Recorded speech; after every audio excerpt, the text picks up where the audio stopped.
बच्चों को दुआएं, बड़ों को सलाम। फ़िज़ा है मेरा नाम। You watching morning with Fiza 24 news पर। नाज़रीन, सर्दी ने हल्की सी जो है ना हवा ठंडी ठंडी जो है वो मीठी मीठी पकड़ ली है। इस वजह से आज ये खद्दर का सूट जो है मैंने पहना है। मेरा बहुत पुराना जोड़ा, अगर मैं याद करूँ तो मेरे ख़्याल से 5-6 साल पुराना जोड़ा होगा। मगर बहुत उस वक्त मैं बहुत ही ज़्यादा दुबली होती थी तो मैं इसमें अच्छी तरीके से समा जाती थी। आज मुझे ये बहुत ज़्यादा फिटेड हो गया, इसलिए मैंने दुपट्टा इसको बड़े स्लीक स्टाइल से पहना है ताकि मैं अच्छी भी लगूँ और आपको ये जोड़ा अच्छा लगे। कलर देखें कितना डिफरेंट है।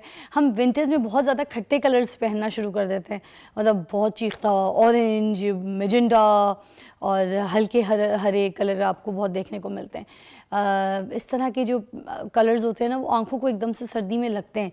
पता नहीं क्यों डिज़ाइनर्स जो हैं वो मोस्टली कह रहे होते हैं विंटर्स में जो है नीले, इलेक्ट्रिक ब्लू ऐसे खिलते हुए आप कलर्स को पहने, मगर मुझे बड़े सेटल कलर अच्छे लगते हैं। मैं कहती हूँ स्क्रीन के ऊपर भी वो जो चीख के नहीं निकल रहे हों और ऐसे भी आप किसी के सामने आए तो स्किन के कलर्स हो गए, पेस्टल कलर्स हो गए, न्यूड कलर्स हो गए। अगर कलर्स हैं तो उनमें कोई एम्ब्रॉयडरी का शेड दे दें, लिपस्टिक का शेड दे दें, कुछ ऐसे बैंगल्स या कोई इयररिंग्स या कोई ऐसे आप अपने प्लेजेंट कोई चीज़ कलर ऐड कर सकते हैं, सैंडल्स में दे दें।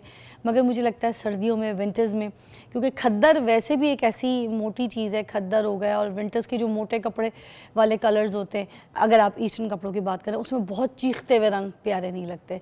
तो थोड़े सेटल कलर्स में कोई एम्ब्रॉयडरी या कोई प्रिंट अच्छा लगता है, ट्राई कीजिएगा, अच्छा लगेगा।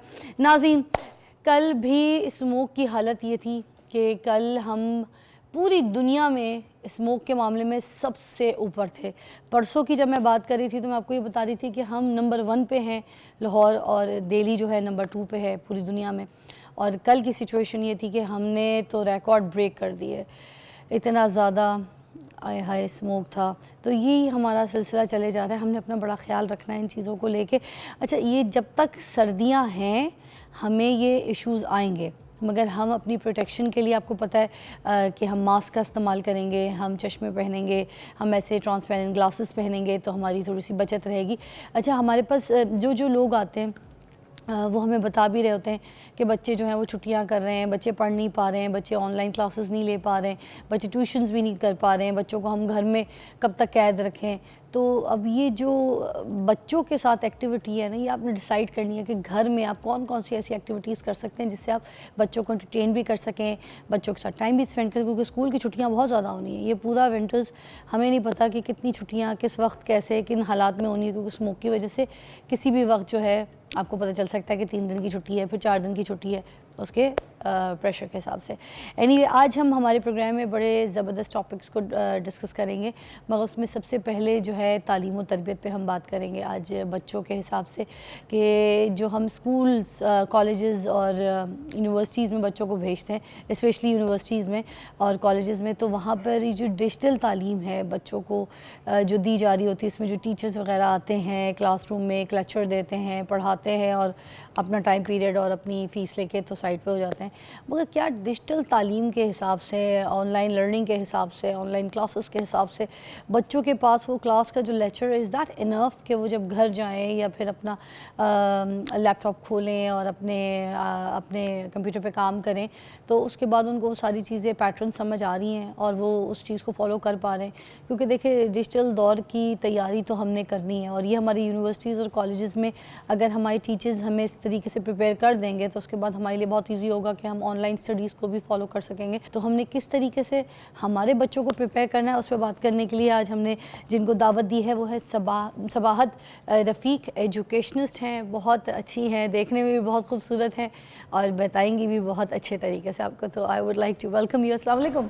वालेकुम अस्सलाम, thank you for having me. Thank you for coming seriously. मुझे ज़रा सबसे पहले तो आप इलेबरेट कर दीजिएगा, ये जो डिजिटल दौर की तालीम है जिसके ऊपर हम बात कर रहे हैं, ये जो डिजिटल टूल्स हैं, सॉफ्टवेयर्स हैं तालीमी इदारों के लिए, ये मौजू हैं, ज़रूरी है? देखिए फ़िज़ा, ज़माना हर वक्त तब्दील होता रहता है और ये तालीम बतौर ख़ास एक ऐसी चीज़ है जो कि मुतकाज़ी है इस बात की कि हम इस दौड़ में बराबर रहें या आगे जाने का कोई रास्ता तलाश करें। तो जो आप डिजिटलाइजेशन की बात करते हैं वो एक समझ लीजिए ब्रॉडर आप एक टेक्नोलॉजी की बात कर रहे हैं। तालीम का तरीक़ा बहुत अरसे से तब्दील होता जा रहा है, बाकी दुनिया में है। हम बदकिस्मती से अभी तक उलझे हुए हैं उसी कॉलोनाइज्ड एजुकेशन सिस्टम से जिससे मुकाबले के इम्तहान की तैयारी की जाती है, या बच्चों को एफएससी या एफए के बाद छांटा जाता है कि वो कौन कौन से खांचे में फिट किए जाएंगे। Perfect. तो वो दौर अब बदल चुका है। ज़माने में जो जॉब्स अवेलेबल है वो भी बदल चुके हैं, वो जॉब्स किए कैसे जाते हैं वो भी बदल चुके हैं, उसके लिए किस किस्म की तालीम चाहिए वो भी बदल चुकी है। तो अब इसका इंतखाब कैसे किया जाए, ये हमें कैसे पता चलेगा कि ये हमने ये चूज़ करना है? देखिए, चॉइस जो है ना अब डिफरेंट हो गई है विद एआई एडवेंट। एक ज़माने में ये कहा जाता था कि पिछली सदी की तहकीक जो है वो इस सदी की कॉमन नॉलेज है या कॉमन सेंस है। अब दौर ऐसे आ चुका है कि हर दहाई में एवरी डेकेड नई इन्फॉर्मेशन आ जाती है, यानी कि जब बच्चा तालीम शुरू करता है, बाय द टाइम वो ग्रेजुएट करता है, बहुत सी इन्फॉर्मेशन रिडंडेंट हो चुकी होती है। पुराने ज़माने में knowing facts and regurgitating them in a classroom environment और ऑन अ टेस्ट, मीनिंग कि रट्टा लगा लेना, कुछ हकायक को जान लेना और उनको किसी जगह पे रिपीट कर देना जो है वो तालीम समझी जाती थी। ऐसे ही है। अब तालीम जो है वो बदल चुकी है, क्योंकि हकायक या नॉलेज जो है वो आपके हाथ में एक डिजिटल टूल में अवेलेबल है। अगर ऑनलाइन अवेलेबल नहीं है किसी सर्च इंजन पे, तो अब चैट जीपीटी आ चुका है, एआई के बेतहाशा प्लेटफॉर्म्स आ चुके हैं। तो जो फैक्ट्स का अवेलेबल होना है वो अब कोई बड़ी बात नहीं रही, वो हर एक के हाथ में है। एक ह्यूज डेमोक्रेटाइजेशन आ चुकी है इन टर्म्स ऑफ कि किसके हाथ में कितने फैक्ट्स हैं। अब नए ज़माने की तालीम ये चाहती है कि आप इन फैक्ट्स को इस्तेमाल कैसे करते हैं, उसको अपने अंदर सबसे पहला तो जो उसका दर्जा है वो ये है कि आप ऑथेंटिकेट कैसे करते हैं इन फैक्ट्स को। सर्च इंजन ऑप्टिमाइज्ड इंफॉर्मेशन ज़रूरी नहीं कि दुरुस्त हो, वो किसी ने उस इंजन के लिए पे किया हुआ है, तो आप वो देख रहे हैं जो कोई आपको दिखाना चाह रहा है। तो अब आपके तहकीक और उसको यानी कि समझ लीजिए कि कोलेट करने की कैपेबिलिटी, उसको ऑथेंटिकेट करने की कैपेबिलिटी जो है वो ज़्यादा अहम है। और इन हक़ाइक़ को सामने रखते हुए मुशाहदे, तज्ज़िये और तजर्बे की बुनियाद पर नई इन्फॉर्मेशन कैसे क्रिएट करनी है ये ज़्यादा अहम हो चुका है। आपको एग्ज़ाम्पल देती हूँ कि फ़र्ज़ कीजिए अच्छा, आर्टिफिशियल इंटेलिजेंस को किस तरीके से आज के दौर में इनकॉर्पोरेट किया जाए, ये भी बताइएगा। वो इनकॉर्पोरेट हो चुकी है आपकी रोज़मर्रा की ज़िंदगी में। हमारे क्लासरूम्स में तो नहीं होती ना। हाँ, क्लासरूम्स में नहीं है, मगर रोज़मर्रा की ज़िंदगी में हर जगह पर आप एआई को देखते हैं कि वो काम कर रहा है, कार फरमा है। आप बिज़नेस कैसे करते हैं, आप पढ़ते कैसे हैं, हर चीज़ के अंदर वो दुनिया में आ चुका है। तो अब हमारा काम ये है कि हम अपने बच्चों को जदीद दौर के तालीमी तकाज़ों से हम आहंग करवाएं और क्लासरूम में जो पढ़ाने का अंदाज़ है उसको तब्दील कर दें। हमने करवाना कैसे, कुछ एग्जांपल्स में भी बता दें ताकि हम उसको। चलिए, मैं आपको एक बहुत ही आम फहम सी एग्ज़ाम्पल देती हूँ। फ़र्ज़ कीजिए कि अगर ऐसा होता कि दरख्त से सेब गिरता तो न्यूटन जो है वो चैट जीपीटी से पूछता कि ये क्यों गिर रहा है तो चैट जीपीटी कहता है ऐसे ही होता है। हाँ, ये उसके अपने जहन की एक सोच थी, सवाल पूछना, तजस्सुस होना, तफक्कर करके, रिफ़्लेक्ट करके उसमें से नई इन्फॉर्मेशन क्रिएट करना, जिसने ग्रेविटी को आपके सामने ला के खड़ा किया। परफेक्ट। तो अब तालीम जो है इस चीज़ की मुतकाज़ी है कि हम हक़ाइक़ को देखें, या जो भी चीज़ कही गई है या देखी जा रही है जो आपके मुशाहिदे में आ रही है उसको देखकर उससे नई तालीम ईजाद करें, नई सोच ईजाद करें, नया इल्म ईजाद करें। अब तालीम में इस चीज़ की ज़रूरत है। इसके लिए कोई बहुत ज़्यादा तब्दीली की ज़रूरत, खैर हमारे यहाँ तो बहुत तब्दीली की ज़रूरत है, मगर दुनिया में स्टीम बेस्ड जो लर्निंग होती थी जिसके अंदर साइंस, टेक्नोलॉजी, इंजीनियरिंग, आर्ट। मगर मैं आपकी एक और बात यहाँ पे एक सवाल ऐड करना चाहूँगी कि देखें, अब ये काम करना तो स्कूल्स ने है, कॉलेजेस ने है। अब अगर कॉलेज में, स्कूल में एआई की तालीम नहीं दी जा रही है और बताया नहीं जा रहा उस टेक्नोलॉजी को कैसे यूज़ करना है, बच्चों को, स्टूडेंट्स को नहीं सिखाया जा रहा, तो हम स्कूल में जाके तो नहीं बोल सकते कि भाई आप ये करें, ज़रूरी है, हम तो अपने बच्चों को भेजें। हमारे वहाँ आज भी स्कूल, कॉलेजेस में जो मोबाइल है वो लेके जाना बिल्कुल इजाज़त नहीं है। यहाँ पर हमें आज भी पुरानी किताबों से बच्चों को पढ़ाया जा रहा है, ये आपको पता है। तो मोबाइल की तो परमिशन है कोई नहीं है, फिर ये एआई की टेक्नोलॉजी सिखाना, ये सब इस पर बात करना, तो ये हम किस तरीके से करेंगे, बताइए। आपने जो सवाल पूछा उसी में आपका जवाब है। सबसे पहली जो ज़रूरी बात है वो ये है कि सवाल पूछने के आदाब सिखाना। हमारे क्लासरूम इंटरैक्टिव नहीं है। अच्छा। टीचर खड़े होकर आपको एक इन्फॉर्मेशन देता है ऐसे कि जैसे वो नाउज़ुबिल्लाह हदीस हो, ऐसा नहीं होता। अगर आप बाकी दुनिया के क्लासरूम्स में देखें तो उसमें एक इंटरैक्टिव लर्निंग एनवायरनमेंट होती है जिसमें सवाल पूछना सिखाया जाता है। जब आपके जहन में क्रिटिकल थिंकिंग और डिडक्टिव लॉजिक जो है, यानी कि मंतक, उसकी जब तक आप होनिंग नहीं करेंगे क्लासरूम में तो बच्चा सवाल नहीं पूछेगा। बच्चा एक रिसेप्टिकल नहीं है कि सामने से जो इन्फॉर्मेशन आई उसने एब्जॉर्ब की। नए ज़माना ये चाहता है कि बच्चा सवाल पूछे। हमारे यहाँ सवाल की नफ़ी की जाती है। बच्चे को सिखाया जाता है जैसे कि सवाल पूछना कोई गुस्ताखी है, जबकि तालीम जिस तरह से समझ लीजिए कि जो स्ट्रक्चर्ड तालीम पढ़ाने का अंदाज़ है, अगर इसका ओरिजिनल स्ट्रक्चर समझा जाए तो सुकरात का ईजाद करता था। सुकरात बेइंतहा इल्म होने के बावजूद कहता था मेरे पास कोई इल्म नहीं है, और वो सवाल पूछता था, क्योंकि अच्छा सवाल जो है वही तालीम की बुनियाद है। अरे वाह।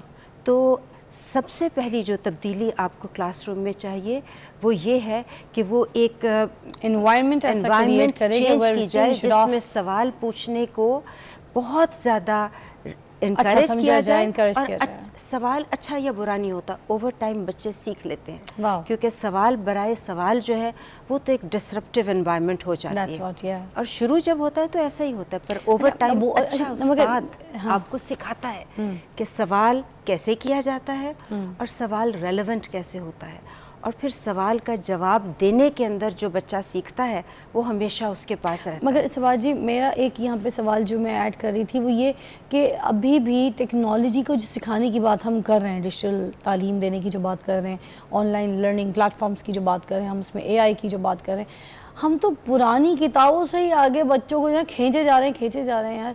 अभी अगर एक टॉपिक किताब में लिखा हुआ है, ठीक है, और वही टॉपिक अगर हम कहीं YouTube से जाकर उसकी वीडियो देखें या उसकी ऑडियो भी साथ सुने तो हमें बेहतर, ज़्यादा तरीके से, अच्छे तरीके से वो हमें गाइड कर रही होती है। मगर हम क्या करते हैं, वही पुरानी किताबें जो है उसी से हम पढ़ाने की कोशिश करते हैं। हम कहते हैं नहीं ये लो पकड़ो रटे मारो जाओ। तो ये आपने इसके ऊपर बात करनी, मगर एक ब्रेक के बाद, ठीक है। क्योंकि सबाज जी हमारे साथ हैं, हम बात करें तालीम और तरबियत के ऊपर, मगर वो तालीम जो अभी तक हमारे स्कूल्स और यूनिवर्सिटीज़ कॉलेजेस में हमें नहीं दी जा रही है। Take a break. Welcome back, you watching morning with Fiza. Sabaz ji हमारे साथ मौजूद हैं जो कि एजुकेशनिस्ट हैं। हमें बता रही हैं डिजिटल तालीम जो है वो स्कूल कॉलेजेस में किस तरह से दी जा सकती है, किस तरह से टीचर्स जो है वो हमें डिजिटल तालीम के बारे में बता सकते हैं, पढ़ा सकते हैं। अच्छा, मैं सवाल ये कर रही थी आपसे कि ये जो कॉलेजेस हैं, स्कूल्स हैं, वहाँ पर अभी तक पुरानी किताबों से रट्टाफिकेशन करवाई जा रही है, तो डिजिटल तालीम की जो चीज़ें हैं, जो जैसे अगर हम ऑनलाइन अगर पढ़ना चाहते हैं या फिर हमें अगर स्कूल में वहाँ पर वीडियोज़ दिखाई जाएँ, जो चीज़ हम देखते हैं, सुनते हैं, ऐसे जल्दी आपको पता है पिक भी करते हैं, अंडरस्टैंड भी करते हैं। किताबों से रट्टाफिकेशन करके सिर्फ हम जो है पढ़ के उसको यहाँ दिमागी कीड़े की तरह बिठा सकते हैं, मगर हम उस तरीके से प्रैक्टिकली उसको समझ नहीं सकते जब तक हम किसी वीडियो के रेफरेंस से या किसी ऑडियो के रेफरेंसेस को सुन के बड़े अच्छे तरीके से पिक करेंगे। What do you say about it? देखिए, किताब को आप रद्द नहीं कर सकते। किताब इंसान के सफ़र को डॉक्यूमेंट कर रही है, क्योंकि अगर अल्फाज इतने बेकीमत होते तो सदियों पहले लिखे हुए बरतरी हरे के कलाम को इकबाल ट्रांसलेट नहीं करते। हज़ारों साल पहले कही हुई बातें सुकरात की आज भी रेलेवेंट हैं और हम उनसे सीखते रहते हैं। तो किताब पुरानी नहीं होती, ये एक सफ़र की डॉक्यूमेंटेशन है, इंसानी सोच के इर्तिका की, इंसानी तहकीक के सफ़र की। तो मुमकिन है कि ऑनलाइन प्लेटफॉर्म पे उसको किसी ने अच्छे तरीके से उसका निचोड़ पेश किया हो।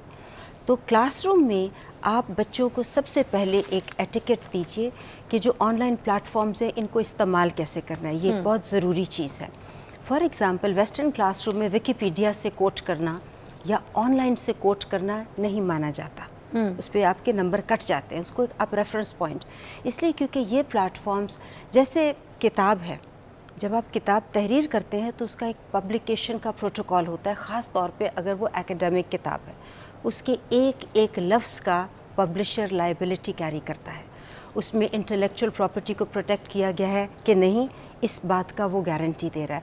उसमें तहकीक के क्या प्रोटोकॉल्स यूज़ किए गए हैं वो पीछे डिक्लेयर करता है कि ये यहाँ तक है, यहाँ से आगे नहीं है। तो पाकिस्तान के अंदर बदकिस्मती से हमारे यहाँ प्रिंट की चीज़ जो है उसमें वो ऑथेंटिसिटी नहीं है, क्योंकि हमारे पब्लिकेशन लॉज उस तरह से नहीं है। आपने तहरीर कर दिया, मैंने तहरीर कर दिया, एक ही बात है। उसके अंदर मगर पब्लिशर की वो जो ये भी देखें ना कि जो वीडियोस में भी तो हम कर सकते हैं ना कि कोई लाइबिलिटी, कोई प्रॉपर, अगर गवर्नमेंट जो है अगर अपनी प्रॉपर एजुकेशनल वीडियोस अगर बनाए सपोज, जिनके थ्रू अगर ये दिखाया जाए बच्चों को कि जो चीज़ हम देख रहे हैं या जो सुन रहे हैं साथ, वो पढ़ने से बेहतर होती है, वो हमें ज़्यादा बेहतर तरीके से अंडरस्टैंड हो जाती है। क्योंकि हम अपने बच्चों को तैयार तो करें किताबें देखें, मगर बच्चे इस चीज़ को, ये तो आप भी जानते हैं कि आज के दौर को हम कंपेयर नहीं कर सकते पीछे के दौर में बच्चे फिर भी, क्योंकि उस वक्त दौर ही किताब का था, तो किताब को पढ़ के टाइम देते थे जो पढ़ने वाले बच्चे। मैं आपको आज ये कहना डिजिटल चाह रही दौर में मुश्किल है कि किताबी कीड़ा बनाना बच्चों को। तो अगर आज के दौर में, आज के दौर के हिसाब से हम डिजिटल तालीम दें, साइंस भी तो ये कहती है ना कि जिस चीज़ को आप देखते हैं सुनते हैं वो आपको बेहतर तरीके से याद रहती है, ठीक है, उस चीज़ की निस्बतन जो आपको सिर्फ आपकी आंखों के आगे पढ़ने में नज़र आ रही है, ये तो साइंस भी हमें कहता है। देखिए, मैं इस बात की नफ़ी नहीं कर रही हूँ कि मीडियम क्या हो, मैं अभी इस बात पे बात कर रही हूँ कि जिस मीडियम से आप इंटरेक्ट कर रहे हैं उसकी ऑथेंटिसिटी क्या है, ठीक है। क्योंकि ऑनलाइन में आपने भी टिकटॉक बना दिया, आपने भी यूट्यूब बना दिया, आपने भी विकिपीडिया में ऐड कर दिया, तो जो एक क्यूरेशन प्रोसेस है नॉलेज का, ऑथेंटिकेशन प्रोसेस है, नहीं तो कोई उसकी लायबिलिटी, ऑथेंटिकेशन उसकी भी तो हो सकती है। देखिए वीडियोस फिर के आपको भी उसकी कोई अगर कानून साजी उस पे भी की जाए गवर्नमेंट लेवल पे, जो किताबों में मेहनत हो रही है अगर उस पे हो, तो बच्चे ज़्यादा जल्दी पिक नहीं करेंगे, ज़्यादा जल्दी तैयार नहीं हो जाएंगे। हम अभी पूरी दुनिया से इतना पीछे हैं सबाजी। मैं जब मुल्क से बाहर कहीं जाती हूँ, ट्रैवल करती हूँ, मुझे ज़िंदगी का सिर्फ एक अफसोस है कि हम कैसे मुकाबला करेंगे, हमारे बच्चे उस दौर को कैसे पकड़ेंगे। हम हर हिसाब से इतने पीछे, हम तालीमी निज़ाम में तो बिल्कुल ही धके पास हैं, हम किधर जाएंगे। मैं मायूस नहीं होती हूँ ज़िंदगी में कंपटीशन कैसे करना है। नहीं फ़िज़ा, मैं मायूस नहीं होती। मेरे पास एक मुल्क है, 240 मिलियन पीपल है, 70% of them are youth under 30। इतना बड़ा एसेट है। अगर कोई कौम है जो कि डिजिटाइजेशन या टेक्नोलॉजी को समझ सकती है तो वो पाकिस्तान की कौम है, क्योंकि हमारे बच्चे सेल्फ लर्नर्स भी हैं। टेक्निकली तो हमारे पास दुनिया के highest number of children out of school हैं, उसके बावजूद हमारा डिजिटल इंटरेक्शन बहुत अच्छा है। ज़रूरत इस अमर की है कि उस डिजिटल इंटरेक्शन के ऊपर कोई ऑथेंटिकेशन के तरीके वज़ा किए जाएं, ताकि हर लिखी हुई चीज़ को या हर सोशल मीडिया पे अवेलेबल चीज़ को हम लोग हदीस ना समझ लें। इसलिए क्योंकि आप सोशल मीडिया से ही अगर तालीम लेंगे तो उसके अंदर तो अनऑथेंटिक, इकबाल के नाम से, रूमी के नाम से, इस वक्त तो अहादीस भी जो हैं वो अनऑथेंटिकेटेड आपको सोशल मीडिया पे मिलेंगी। तो क्लासरूम में या घर में जो आप एटिकेट बच्चों को दे सकते हैं कि आप किस मीडिया से कैसे इंटरेक्ट करें, हर चीज़ को अगर आप ले लेंगे तो आप किसी और की, देखिए अगर आप क्रूसेड्स के बारे में बच्चों से कहेंगे कि आप सोशल मीडिया से ले लें इन्फॉर्मेशन, तो आपको सलीबी जंगों का वो पहलू दिखाया जाएगा जो हमारे नैरेटिव से बिल्कुल मुतसादिम भी है और वो झूठ भी है, उसमें ऑथेंटिकेशन प्रोसेस नहीं है, ठीक है।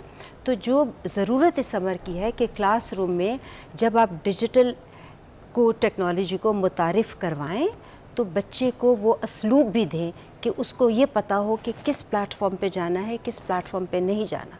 एआई प्लेटफॉर्म्स को ज़िम्मेदारी से कैसे यूज़ करना है। झूठी खबरें आपने देखा एकदम तशहीर पा जाती हैं। तो जो सोशल मीडिया की या ऑनलाइन जो आपका इंटरेक्शन है, इन सब के अंदर जो सबसे बड़ी ज़रूरत है इसमें तो सबसे वो पहले कानून टीचर्स साजी की तरबियत की भी तो ज़रूरत है। इसमें टीचर्स भी तो काउंट होते हैं। बेशक काउंट होते हैं। जब टीचर को खुद ही उसमें वो औसाफ मौजूद नहीं है कि वो सोशल मीडिया को कैसे समझे या वो जानता ही नहीं है, तो वो बच्चों को क्या बताएगा, ठीक है। तो इसमें टीचर्स की तरबियत तो भी इसमें मायने रखती है। देखिए, एक चीज़ है कंटेंट, एक है मोड ऑफ़ डिलीवरी। टीचर एक मोड ऑफ़ डिलीवरी है, उसमें आप डिजिटाइजेशन या ऑनलाइन को ऐड करें, बेतहाशा प्लेटफॉर्म है, मगर कंटेंट और उसकी ऑथेंटिसिटी बहरहाल ज़रूरी है। और उसके अंदर आपके जो क्यूरेशन का प्रोसेस है वो बहुत ज़रूरी है। तो आप खा वो किताब से पढ़ें, ऑनलाइन पढ़ें, वीडियो से पढ़ें, मगर उसकी कंटेंट जो है, और कंटेंट का सफ़र अभी तक हमारे माशरे ने या हमारे लोगों ने किताब से किया है।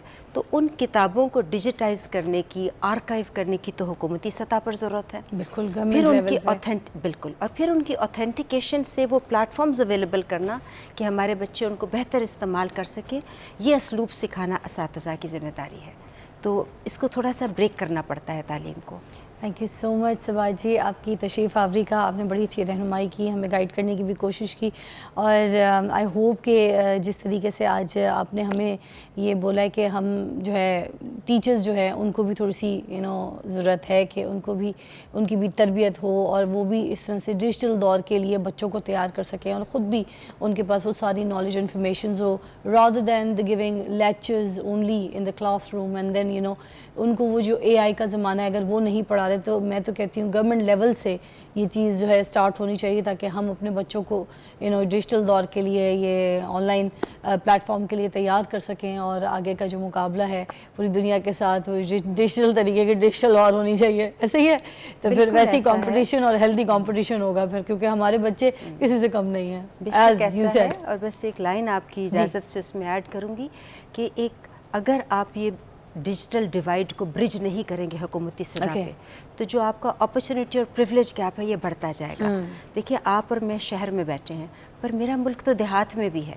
वहाँ बच्चे के पास अगर आप सारी चीज़ को ऑनलाइन कन्वर्ट कर देंगे और बच्चे के हाथ में वो हथियार ही नहीं देंगे जिससे कि उसने नए ज़माने से गुफ्तगू करनी है, तो वो गलत बात हो जाएगी। तो इसमें डेफिनेटली हुकूमती सतह पर एक मरबूत एफर्ट होनी चाहिए कि डिजिटल डिवाइड का शिकार मेरी कौम के बच्चे नहीं। अरे वाह, thank you so much Shivaji, thank you coming. और आपको एक ब्रेक के बाद मिलते हैं एक और ज़बरदस्त टॉपिक के साथ, तो हमारे साथ रहिएगा, देखते रहिए morning with Fiza. Welcome back, you watching morning with Fiza. नाज़रीन, अभी हमारे पास जो मेहमान हैं वो आपसे बात करेंगे डायबिटीज़ के हवाले से, ख़ास तौर पे जो शुगर के बाद, शुगर हो गई है उसके बाद जो साइड इफ़ेक्ट्स होते हैं बॉडी में या हमारे मज़ीद ऑर्गन्स जो ख़राब हो रहे होते हैं वो कौन कौन से होते हैं। जैसे बहुत से लोगों को जब बाद में कोई चोट लग जाए तो वो हील नहीं हो रही होती है, या उसकी जो एहतियात हैं लोग तरीके से नहीं कर रहे होते थे, ठीक है। फिर जैसे गुर्दों पे क्या असर डालती है, लिवर वगैरह, इन सब चीज़ों के ऊपर क्या ब्लड में क्या नुकसानात होते हैं। नाज़रीन, इसके ऊपर बात करेंगे। हमारे पास डॉक्टर मौजूद हैं, प्रोफेसर डॉक्टर ताज जमशेद, डायबिटीज़ स्पेशलिस्ट हैं, हमारे पास आते रहते हैं। आज हमने इनको इसी वजह से दोबारा मदऊ किया कि बताएंगे कि डायबिटीज़ के बाद की जो परेशानियाँ वो कौन कौन सी। अस्सलाम वालेकुम। जी वालेकुम सलाम। कैसी तबीयत है आपकी? अल्लाह का शुक्र, बिल्कुल ठीक। सर बताइए, सबसे पहले यहीं से शुरू करेंगे कि जो डायबिटीज़ है उसके बाद के जो नुकसानात हैं वो क्या क्या है, हमारे कौन से आर्गन्स को जाके वो मुतासर करती है जो बहुत ज़्यादा डैमेज कर सकती है और होते हैं।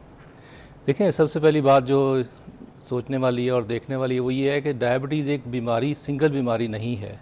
ये एक ऐसी बीमारी है कि जो हमारे जिस्म के किसी भी हिस्से को मुतासर कर सकती है।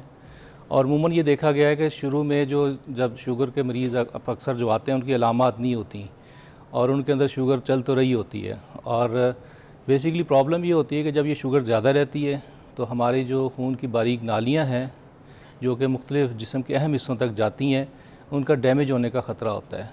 तो जब वो डैमेज होती हैं, नुकसान होता है उनमें, तो उसकी वजह से फिर जो है वो हमारे जिस्म के अहम हिस्से जिसमें ख़ास तौर पे गुर्दे हैं, हमारी आँखों के पर्दे हैं, हमारा दिल है, हमारा दिमाग हो गया, हमारे पाँव हो गए, खून की वजह से मुतासर हो सकते हैं शुगर की वजह से। इसी तरह जो हमारी नर्व्स होती हैं वो भी ख़ास तौर पे हाथों की, पाँव की ख़ास तौर पे, तो वो डैमेज हो सकती हैं। खून की पाँव की नालियाँ बंद हो सकती हैं, तो ये किसी भी हिस्से पे मुतासर कर सकती है। तो इसको हम ये कह सकते हैं कि ये शुगर जो है एक बीमारी नहीं है, बल्कि ये बीमारियों का मजमूआ है कि जिसमें हमारे जिस्म के मुख्तलिफ़ अज़ा मुख्तलिफ़ पेचीदगियों में चले जाते हैं। तो सर आपके कहने का तो मतलब ये कि अगर किसी को शुगर हो गई है तो उसके बाद बस वो ये तैयारी पकड़ ले, बोरिया बिस्तर बांध ले कि अब उसके एक एक करके आर्गन्स जो हैं वो चीज़ें ख़राब होना शुरू हो जाएंगी, चाहे उसकी आंखें हों, चाहे उसकी वेन्स हों, चाहे उसके घुटने हों, चाहे उसकी हड्डियाँ हों, चाहे उसका गुर्दा हो, चाहे उसका पित्ता हो, एवरीथिंग। सर नहीं, इसमें देखें सबसे अहम बात तो ये है कि इसमें मायूसी नहीं होनी चाहिए। बट बात तो है, हकीकत तो यही है ना। सबसे अच्छी जो चीज़ है जो करनी चाहिए किसी भी शुगर के मरीज़ को वो ये है कि अपने शुगर को कंट्रोल रखे। ये सबसे अहम है। और कंट्रोल रखने में आपको पता है कि 3 चीज़ें, या खुराक का परहेज़ है, वॉक करना है, और प्रॉपर तरीके से मेडिसिन्स को जो डॉक्टर एडवाइस करते हैं उनको लेना। सर परहेज़ भी इतनी मुश्किल है, मुझे पता है मेरी फैमिली में काफ़ी लोगों को शुगर है, इतनी तकलीफ़ होती है ना उनको, उनके सामने कुछ खाते हुए ऐसी ऐसी डाइट उनको दी जा रही होती है जिसमें देखें ना बहुत सी ऐसी चीज़ें वो खा नहीं सकते, मिठाई वो खा नहीं सकते, बहुत से फल नहीं खा सकते, कुछ सब्जियां तो ज़मीन के अंदर की सब्जियां मेरे ख्याल से वो भी आप लोग मना कर देते हैं। नहीं, उसमें देखें वो किसी आटा तक मना है, चावल तक मना है। नहीं, ऐसा कुछ नहीं है। उसमें देखें कि आटा जो वाइट आटा स्पेशली हम बंद करते हैं, जिसमें कि ब्राउन शामिल होता है, उसका छान शामिल होता है आटे के अंदर, वो उसकी रोटी खा सकते हैं। अच्छा। ये नहीं है कि हमने मरीज़ को ये कहना है कि वो कुछ नहीं खा सकता, बल्कि ये बेसिकली हम इसको कहते हैं कि एक मुतवाज़न खुराक होती है, इत्दाल के साथ बस सर खाना। आम घर की जो डाइट है वो तो चेंज हो जाती है, वो लाइफस्टाइल तो सब चेंज हो चेंज जाता होती है, लेकिन मेरा ख्याल आजकल के दौर में जो एक मुतवाज़न खुराक है वो सबको ही लेनी चाहिए। जिस तरह कि ये शुगर का मर्ज़ बढ़ा है और जिस तरह ये इसके, क्योंकि इसका ताल्लुक वज़न बढ़ने से है और हमारी फ़िज़िकल एक्टिविटी ना होने की वजह से है, कम होने की वजह से है। अच्छा। तो मेरा तो ये ख्याल है कि मुझे मुतवाज़न खुराक जो है वो सबको लेनी चाहिए इसमें, ताकि ये इस शुगर के मर्ज़ की तरफ जाए ही ना। अगर हो भी गया है तो फिर उसको अच्छे तरीके से अगर कंट्रोल रखते हैं, इसकी जो लैब वैल्यूज़ होती हैं कुछ, और उसको अच्छे तरीके से रखते हैं, तो ऑटोमेटिकली जो आने वाले वक्त में इसकी पेचीदगियों से बचा जा सकता है। अच्छा जमशेद साहब, मुझे बताइएगा जो एक आम सेहतमंद इंसान है वो शुगर खा सकता है? अगर खा सकता है तो किस मिकदार में, सारा दिन कितनी कुछ चीनी ले सकता है? देखें, उसमें सबसे जो अहम बात है कि वो तमाम चीज़ें जो हमारे शुगर को, ब्लड के अंदर शुगर को तेज़ी से बढ़ाती हैं, उनको मना किया जाता है, और उसमें वो चीज़ें हैं जो रिफाइंड शुगर से बनी होती हैं। बेहतर ये होता है कि फ्रूट की फॉर्म में जो हमारा मीठा होता है उसको मसलन इस्तेमाल करना चाहिए। एग्जांपल्स भी दे दीजिएगा। फ्रूट जैसे सेब है, अमरूद है, इसी तरह मौसमी है, कीनू है, एज ए होल खाना चाहिए। ये भी नहीं है कि इनके जूसेस निकाल के पिए जाएं, क्योंकि जब वो एक्सट्रैक्ट कर लेते हैं तो जूसेस जो है वो उसकी कंसंट्रेशन चीनी के बराबर होना शुरू हो अच्छा जाती सर, है। मैं क्या करती हूँ, सेब खाती तो हूँ सुबह रोज़ एक, मगर मुझे ना उसका छिलके का कोई टेस्ट अच्छा नहीं लगता। मैं छिलके के साथ चबाती हूँ, पूरा जो छिलका होता है ना, एंड में चबा चबा के उसको थूक देती हूँ। देखिए, एक तो छिलका है, लेकिन उसके साथ जो बाकी जो उसका फाइबर कंटेंट है वो तो आप खा रहे हैं वो ना? मैं खा रही हूँ, मगर हाँ, छिलके that is को चबा important. चबा के उसको अच्छी तरीके से उसका रस निकल जाता है, फिर उसको थूक देती हूँ। That is important. लेकिन अगर आप देखें कि अगर आपने जूस तैयार करना हो तो 5-6 सेब लगेंगे एक गिलास तैयार करने में, तो यू कैन इमेजिन, और उसका फाइबर भी निकल जाता है, वो जो वाइट गुदा ऐसे होता ही है। है। तो हमें ये नहीं करना। मगर सर मैं ये बताई थी कि शायद ये मेरे साथ नहीं, बहुत से लोगों के साथ होता हो, क्योंकि लोग कह देते हैं ना सेब खाओ, सेब का जो छिलका है वो जल्दी हजम नहीं होता। मेरे तो मैदे में मुझे तकलीफ होना शुरू हो जाती देखें, ये है, depend इसीलिए मैं कर- थूक देती हूँ, चबाती हूँ मगर थूक देती हूँ। ये भी ठीक है, ठीक है ऐसे ना किया जा तरीका? सकता है, कोई ऐसे मसला किया नहीं। जा, ऐसे कोई मसला नहीं, जिनको किया जा अगर सकता है। हजम में, क्योंकि वो थोड़ा हैवी प्रॉब्लम होता है। है, देखें हर एक का अल्लाह ताला इंसान मुख्तलिफ बने हैं, किसी को चीज़ हजम होती है, किसी को नहीं होती। ओके, तो चबा के भी ऐसे कर सकते हैं? बिल्कुल ऐसे कर सकते ओके, हैं। जी। ठीक है। अच्छा, अगर कोई बंदा चाय में चीनी डालता है, ठीक है, या मिठाई का कोई एक चख लेता है, आज भी यहाँ पे किसी की कोई बर्थडे थी, मुझे केक खिलाना है, मैंने खाया कोई, तो मैं ये पूछूंगी अगर इस तरह की चीज़ कोई ले लेता है, ठीक है, इनटेक हो जाती है, तो अब वो क्या करे? देखें, ये एक नॉर्मल बंदे के अंदर वो ले तो सकता है, लेकिन मैंने जो बात की है वो यही है कि अगर आपकी फ़िज़िकल एक्टिविटी अच्छी है, जैसे आप वॉक करते हैं, जिम करते हैं और अपने वज़न को मेंटेन रखते हैं। देखिए, ये होता है बॉडी का एक बैलेंस होता है हमारा, कि जो हम खा रहे हैं हमारी बॉडी उसी तरह यूटिलाइज़ भी कर रही है। तो अगर ये बैलेंस मेंटेन रहता है तो फिर ऐसा खाने में मुनासिब मिकदार में, ये नहीं है कि बहुत ज़्यादा खाया जाए, ऑब्वियसली बहुत ज़्यादा खाना तो नुकसान देता है, तो एक मुनासिब मिकदार में अगर खाया भी जाता है एक नॉर्मल बंदे में, तो वो उसको बैलेंस कर लेता है। लेकिन जो शुगर के मरीज़ जो होते हैं उसमें ज़ाहिर बात है इन चीज़ों की भी एहतियात की ज़रूरत होती है कि अगर वो खाएंगे तो ऑटोमेटिकली एकदम से उनकी शुगर बढ़ेगी, और ये जो शुगर का एकदम से बढ़ना है फिर नीचे जाना, ये ऑटोमेटिकली अंदर जिस्म में, जैसे मैंने कहा कि नुकसान पहुँचाने का इससे ख़तरा बढ़ जाता है। अच्छा सर, ये जो डायबिटीज़ के पेशेंट होते हैं, क्या उनको गुर्दे की बीमारी का ज़्यादा खतरा होता है? देखिए, ख़तरा तो किसी भी जिस्म के हिस्से का डैमेज होने का होता है। हमारे यहाँ जो ज़्यादातर जो मरीज़ आते हैं जिनको पेचीदगियाँ होती हैं, ये वही मरीज़ होते हैं कि जिनकी शुगर कंट्रोल नहीं होती, अपनी खुराक का वो परहेज़ नहीं कर रहे होते और प्रॉपर तरीके से मेडिसिन नहीं ले रहे होते। तो अक्सर हमने देखा है कि गुर्दे के मरीज़, हमारे जो 40-50% जो शुगर के मरीज़ जो इस तरह कंट्रोल नहीं रख रहे होते, उनमें गुर्दों का मर्ज़ ज़्यादा देखा गया है। और ज़ाहिर बात है, गुर्दों का मर्ज़ अगर एक दफ़ा शुरू होता है तो बड़ा मुश्किल हो जाता है, उसकी क्वालिटी ऑफ लाइफ भी सफ़र करती है, उसके अलावा उसका जो मैनेजमेंट के ऊपर जो ख़र्चा है वो बढ़ जाता है, दवाइयों की तादाद बढ़ जाती है। तो ज़ाहिर बात है ये चीज़ें। और इसी तरह ज़्यादातर जो लोग हमारे पास आते हैं वो ज़्यादातर जब पाँव को सुन्न होना, जलना और ज़ख़म हो जाना, ये भी ऐसे मरीज़ होते हैं जो बेचारे जिनके पाँव ख़राब होते हैं, और ये जब शुगर के मरीज़ों में पाँव ख़राब होते हैं तो उनका फिर आगे जो बेहतर होना है वो भी ज़्यादा टाइम लेता है। एग्जाम्पल किस तरह की, कोई सिम्टम्स बताइए, किस टाइप के पाँव ख़राब होना? देखें, जो अलामात उमूमन आती हैं मरीज़ या हमें आग कहता है शुगर का मरीज़, या कई दफ़ा ऐसे भी होता है कि उनको फर्स्ट अलामत ही यही हो रही होती है कि पाँव मेरा सोता है, सो जाते हैं, मुझे कोई चीज़ लगी हो, जी, कोई चीज़ लगती है, कोई चुभती हो, पता ही नहीं चलता। या ये होता है कि रात को ख़ास तौर पे, दिन में भी लेकिन रात को ख़ास तौर पे पाँव जलते हैं, ऐसे जैसे आग लगी हुई है। वो कहते हैं जी मैं ऊपर चादर या कंबल नहीं ले सकता पाँव के ऊपर, इतना मुझे फीलिंग आती है। ये एक फीलिंग होती है जगह पे? जी, तलवे की जगह पे, यानी एक फीलिंग होती है, क्योंकि जब ये शो कर रही होती है कि शुगर की वजह से नर्व्स जो हैं वो डैमेज हो रही हैं, तो ये भी एक बड़ी पेचीदगी होती है। और इसमें भी अगर किसी का पाँव रात को जला तो वो नींद पूरी नहीं कर सकता, ज़ाहिर बात है, उसको पेन भी साथ होती है, दर्द होती है। तो इस तरह क्या होता है कि वो मामला जो है ना वो आगे की तरफ बिगड़ते हैं। फिर एक ब्रेक लेंगे, उसके बाद दोबारा ज्वाइन करेंगे आपको। हम बात करें कि जब डायबिटीज़ हो जाती है उसके बाद कौन सी ऐसी पेचीदगियाँ जो हैं जो फेस करनी पड़ती हैं और किस तरीके से हम इसको रोक सकते हैं कि हमारी जो मज़ीद आर्गन्स हैं वो ख़राब ना हो। हमारे पास डॉक्टर जमशेद मौजूद हैं, डायबिटीज़ स्पेशलिस्ट, और उनसे बात करेंगे, उनसे जानेंगे। Take a break. Welcome back, you watching morning with Fiza. अच्छा, हम शुगर के बारे में बात कर रहे थे। अक्सर सुनने में आता है किसी का अंगूठा कट गया है शुगर की वजह से, पाँव काटना पड़ेगा शुगर की वजह से। Why is that? क्या ऐसी पेचीदगियाँ होती हैं कि अंगूठा काटने पे आ जाते हैं?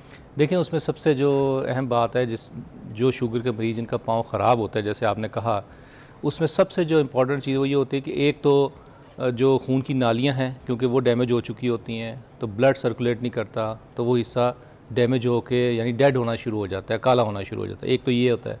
दूसरा ये होता है कि उसमें इन्फेक्शन के चांसेस सबसे ज़्यादा होते हैं, क्योंकि मरीज़ को पता नहीं चलता, कोई चीज़ लगती है, जरासीम चले जाते हैं अंदर, तो वो इन्फेक्शन जो होती है वो अंदर की तरफ चलना शुरू होती है, पाँव के अंदर फैलना शुरू हो जाती है।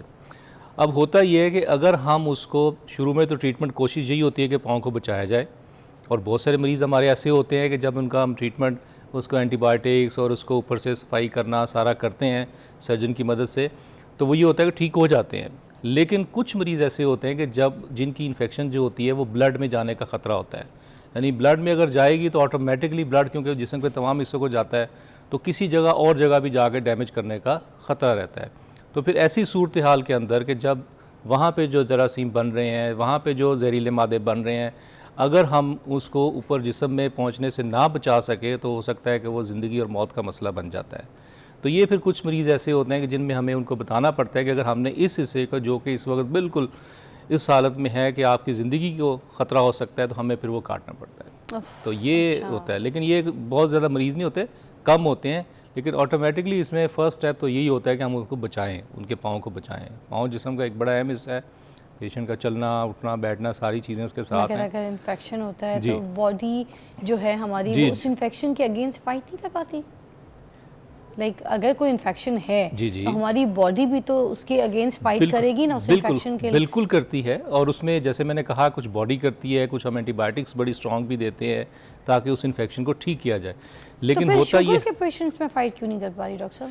उसकी वजह ये होती है कि जो शुगर के मरीज़ होते हैं ऑटोमेटिकली उनकी जो इम्यूनिटी, जिसको हम अपनी दफाई क़ुव्वत कहते हैं, वो कम रहती है, जिसकी वजह से ऐसे मरीज़ जो होते हैं उनमें हमेशा इन्फेक्शन होने के चांसेस ज़्यादा रहते हैं, क्योंकि वो जो जरासीम होते हैं जो कि आम हालात में इतना प्रॉब्लम नहीं करते, वो शुगर के मरीज़ों में क्या होता है कि वो प्रॉब्लम ज़्यादा करने का हमेशा उनसे इम्कान रहता है। तो एक सेहतमंद आदमी के जिसकी अपनी इम्यूनिटी अच्छी है तो इन जरासीमों का मुकाबला कर लेता है। फॉर एग्जांपल अगर किसी की कोई हड्डी टूट गई है, कोई फ्रैक्चर हो गया है, कोई ऐसे अजीब सा कोई चोट लग गई है, अब जाहिर सी बात है अगर हड्डी टूटी है तो रॉड भी लगेगी, स्क्रू भी होगा, सारे अब वो चीज़ें हील नहीं होती हैं। मोस्टली यही देखने को मिलता है। मेरी अम्मी को भी शुगर थी, तो अम्मी की मेरी टांग जो थी ना वो फ्रैक्चर हो गई थी, तो अम्मी को रॉड डली थी। डॉक्टर शोएब जो कराची में क्रिकेटर भी हैं, बड़े फेमस, उन्होंने ऑपरेशन किया था, मगर उसके बावजूद वो ये कहते थे कि अम्मी को आपकी शुगर बहुत है तो उसकी वजह से ये हील नहीं हो पा रहा, बल्कि ये भी सिनेरियोज होते थे कि पस निकलती थी। ठीक है, तो अब टेंशन में ये बोल रही हूँ कि इस सिचुएशन में जो हील नहीं होता, बॉडी जल्दी हीलिंग प्रोसेस पे नहीं आती है, और ये इतने तकलीफ़ और इतनी चोटों का जो एक डिप्रेशन, ट्रॉमा, पेन, ये कैसे इस चीज़ को फिर हैंडल किया जा सकेगा? देखें, उसमें मेरा ख्याल है कि आपने भी डॉक्टर साहब से भी सुना होगा, उनका जो फर्स्ट जो ऑब्जेक्टिव जो बात करते होंगे वो कहते होंगे कि शुगर अच्छी कंट्रोल होनी चाहिए। बिल्कुल वो कहते होंगे, एग्जैक्टली, ठीक है ना। तो जो मेन जो इसमें ऑब्जेक्टिव आ जाता है कि अगर आपने इम्यूनिटी अच्छी रखनी है, ज़ख़म जो है जल्दी हील होना चाहिए, पस ना पड़े, तो उसमें फ़र्स्ट जो ऑब्जेक्टिव है वो यही है कि शुगर अच्छी कंट्रोल हो। और अच्छी कंट्रोल का मतलब ये होता है कि आपकी खाली पेट शुगर जो है वो 130 से नीचे रहे, 80 से 130 के दरमियान रहे, और खाने के बाद की शुगर आपकी 180 से नीचे रहे 2 घंटे के बाद जो हम चेक करते हैं। तो ये एक ऑब्जेक्टिव होता है कि अगर इस टारगेट में रहते हैं मरीज़, अपनी मेडिसिन, चाहे वो इंसुलिन है, चाहे वो टैबलेट्स है, जो भी है, अकॉर्डिंग टू सिचुएशन होती है मेडिसिन।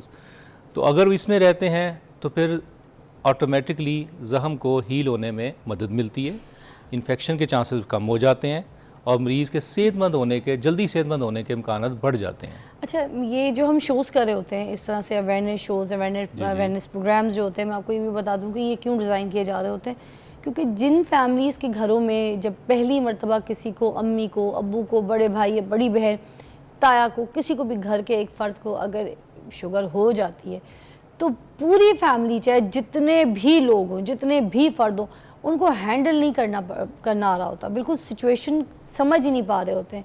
वो हर चीज़ को यही कहते हैं कि ठीक है, डॉक्टर ने तो ये कहा है मगर अम्मी खा लें, डॉक्टर ने तो कहा मगर अब्बू कुछ नहीं होता, खा लें, क्योंकि नहीं हैंडल करना आ रहा था, ना सिचुएशन का पता होता है। ये मोस्टली मैंने देखा है सारे घरों में, जब पहली मर्तबा किसी को शुगर हो जाती है, उसके सारे आर्गन्स ख़राब होते हैं, उसके मुंह के दांत तक गिरना शुरू हो जाते हैं, उसकी बिनाई ख़राब हो जाती है, उसके गुर्दे, पित्ते सब तरीके से जो है ना डैमेज होना शुरू हो जाते हैं। उसके बाद जाके जो है ना हमें थोड़ी समझ आती है, फिर उसके बाद जब कोई घर में दोबारा शुगर का पेशेंट बनता है, फिर हम उसका ख्याल बहुत अच्छी तरीके से रख लेते हैं, मगर एक इंसानी जान नुकसान हम कर देते हैं। क्यों? क्योंकि हम ख्याल नहीं कर सकते होते हैं। ये मेरे कहने का मतलब इसलिए था, मैंने अपनी अम्मी की भी एग्जांपल इसलिए दी क्योंकि हम 8 बच्चे थे, मगर हम 8 बच्चों में जो पहला एक पेशेंट था शुगर का, जो मेरी अम्मी, हम उनको संभाल नहीं सके, हमें आया नहीं, जबकि हमें डॉक्टर्स कहते भी थे। और ये सिर्फ हमारे घर में नहीं, सबके साथ होता है। ऐसे ही डॉक्टर साहब? बिल्कुल ऐसे ही है, और इसीलिए जो ज़ाहिर बात है, बतौर डॉक्टर हमारी भी ज़िम्मेदारी होती है कि हम पेशेंट्स को गाइड करें, उनको बताएं कि एजुकेट करना जिसे कहते हैं, कि हम उनको बताएं कि ये शुगर जो है ये अमूमी तौर पे आपको महसूस ऐसे होता है कि कुछ कह नहीं रही होती, लेकिन इट डज़ंट मीन कि आपको ये डैमेज नहीं कर रही। साइलेंट। और शुगर का मर्ज़ होता है तो ब्लड प्रेशर के इम्कानात भी बढ़ जाते हैं, कोलेस्ट्रॉल बढ़ने के इम्कानात भी बढ़ जाते हैं। तो ये इसलिए ये कहा जाता है कि सबसे इम्पॉर्टेंट चीज़, सबसे पहला स्टेप। सर, हार्ट इश्यूज़ भी होते हैं? बिल्कुल, जैसे मैंने शुरू में कहा कि पेचीदगियों में हार्ट अटैक भी, शुगर के मरीज़ जो हैं वो ज़्यादातर जो उनकी जो खुदा न खासा जो डेथ होती है, 2/3 जो पेशेंट होते हैं डायबिटिक में, वो हार्ट की वजह से होती है। तो इसलिए कहा जाता है कि आप शुगर को अगर पता चला है तो उसके जो बेसिक स्टेप्स हैं वही खुराक का परहेज़, वॉक करना, और जो अप्रोप्रिएट मेडिसिन है जो डॉक्टर की हिदायत के मुताबिक है, उसको अच्छे तरीके से लेके उसको एक रेंज में रखें, एक नॉर्मल रेंज में रखेंगे, और अपना लाइफस्टाइल बनाएं। और लाइफस्टाइल, ये इसको हम लाइफस्टाइल डिजीज़ भी कहते हैं ना। डॉक्टर साहब, मुझे ये भी बता दीजिएगा कि हम कौन कौन से ऐसे टेस्ट हैं जो रेगुलर हमें करा लेने चाहिए, जिनको नहीं है वो भी, और जिनको अगर हो गई है तो वो कब कब अपने किस किस मंथ में जो है वो अपने कोई प्रॉपर टेस्ट करवाएं, जिसमें पता हो कि उनकी sugar is all okay and normal, बाकी आर्गन्स भी कोई डैमेज नहीं हो रहे। देखिए, ये बड़ा अहम सवाल आपने किया है, और इसमें हम जो एडवाइस करते हैं वो ये होता है कि एक टेस्ट होता है जो आमतौर पे लोग उसको 3 महीने वाला टेस्ट कहते हैं, लेकिन उसको हम अपने ज़बान में HbA1c कहते हैं, या A1c भी बोला जाता है। इसमें बेसिकली वो ये होता है कि जो लास्ट 3 मंथ्स होते हैं उस बंदे के अंदर, वो एक एवरेज हमें शुगर के बारे में बताता है। तो अगर उसकी वैल्यू जो है वो 5.7 से कम है तो ये एक नॉर्मल है। अच्छा। लेकिन जब वो 5.7 से 6.4 तक जाता है तो ये प्री डायबिटीज़ उसको हम लेबल करते हैं। जैसे कि लफ्ज़ से मतलब प्री डायबिटीज़, यानी डायबिटीज़ होने का अब इम्कान हो गया है। तो जब 6 पर खाना पीना कंट्रोल करना और हम इसको मैनेज कर सकते हैं। एग्जैक्टली। अब तो मेडिसिन भी हम देते हैं, लेकिन ये होता है कि बेसिक उसमें डाइट और लाइफस्टाइल को चेंज करना है। लेकिन जब 6.5 से ऊपर चली जाती है तो ऑटोमेटिकली वो पेशेंट पे डायबिटिक लेबल किया जाता है। ओके। तो एक तो ये बेसिक टेस्ट है।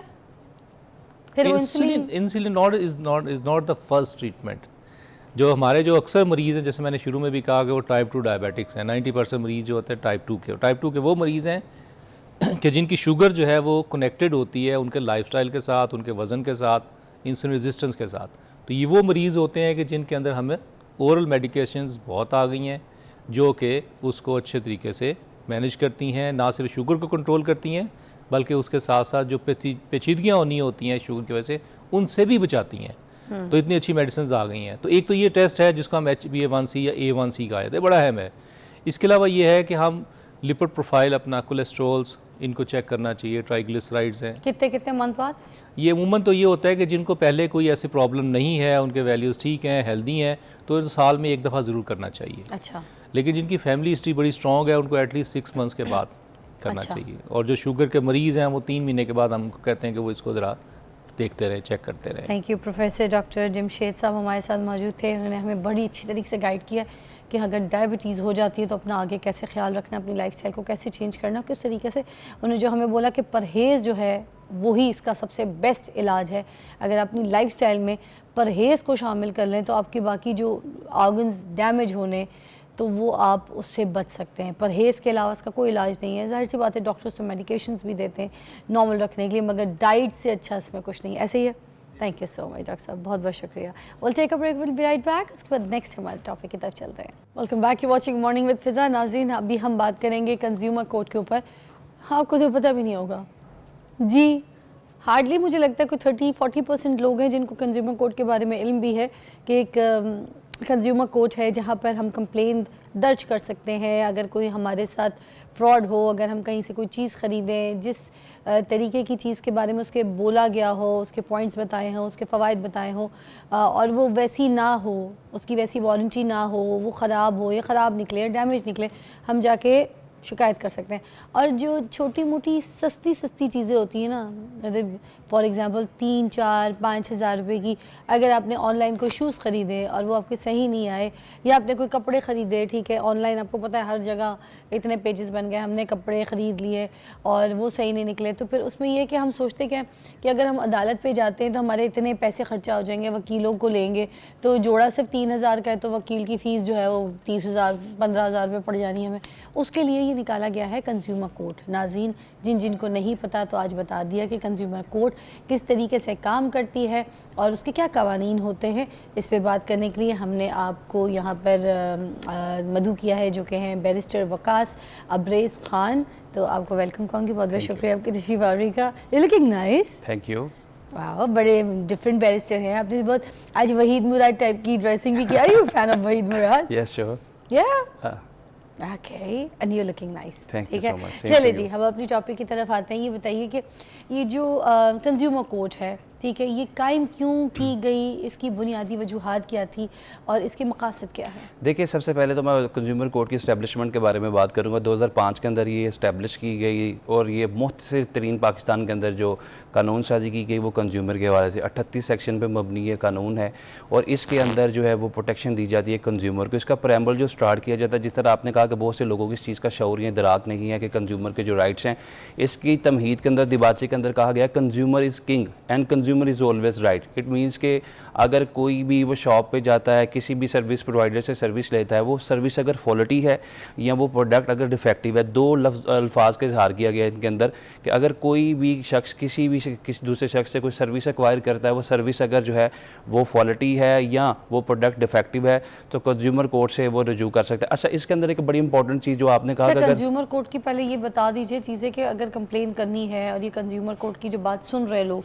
ये है किधर, ये किधर वाक़ है, किधर जाना है, कोई ऑनलाइन सर्विस है, कोई कॉल सर्विस है या कोई ऐसी ऑफिस है, कोई इदारा है? Please I am coming to that specific thing. देखिए, कंज्यूमर कोर्ट जो हर डिस्ट्रिक्ट के अंदर पाकिस्तान के अंदर मौजूद है और कंज्यूमर कोर्ट जो एक कंज्यूमर किसी किस्म की भी सर्विस लेता है, अगर वो क्वालिटी निकल आती है तो सबसे पहले वो उस दुकानदार को या उस सर्विस प्रोवाइडर को एक नोटिस भेजेगा। 15 दिन के अंदर उसने एक नोटिस भेजना है और वो नोटिस जो है वो टिपिकल लीगल लैंग्वेज, उसके लिए कोई किसी किस्म की रिक्वायरमेंट नहीं है। वो आसानी से, जिस तरह हम किसी को व्हाट्सएप के ऊपर, फेसबुक के ऊपर या किसी के साथ क्रॉस पेंडिंग करते हैं कि तुमने जो मुझे चीज़ दी है, उसकी जो सर्विस थी वो क्वालिटी है, जो प्रोडक्ट दी है वो डिफेक्टिव है, तो आप उसे नोटिस भेजेंगे। और नोटिस भेजने के लिए सबसे ज़रूरी चीज़ ये है कि जब आप ख़रीदारी करते हैं तो आपने उसकी रसीद ज़रूर लेनी है, ओरिजिनल रसीद उसके साथ लगानी है। और फिर कल कला अगर वो नोटिस पे रिप्लाई नहीं करता या आपकी 5,000 की 10,000 की चीज़ है और वो उस पर रिस्पॉन्स नहीं कर रहा, तो आप क्या करेंगे कि वही लीगल नोटिस को that will be turned into complain, उसी को आप सादा अल्फाज के अंदर उस दुकानदार का नाम लिखेंगे, उसकी दुकान की स्पेसिफिकेशन लिखेंगे, जो प्रोडक्ट ली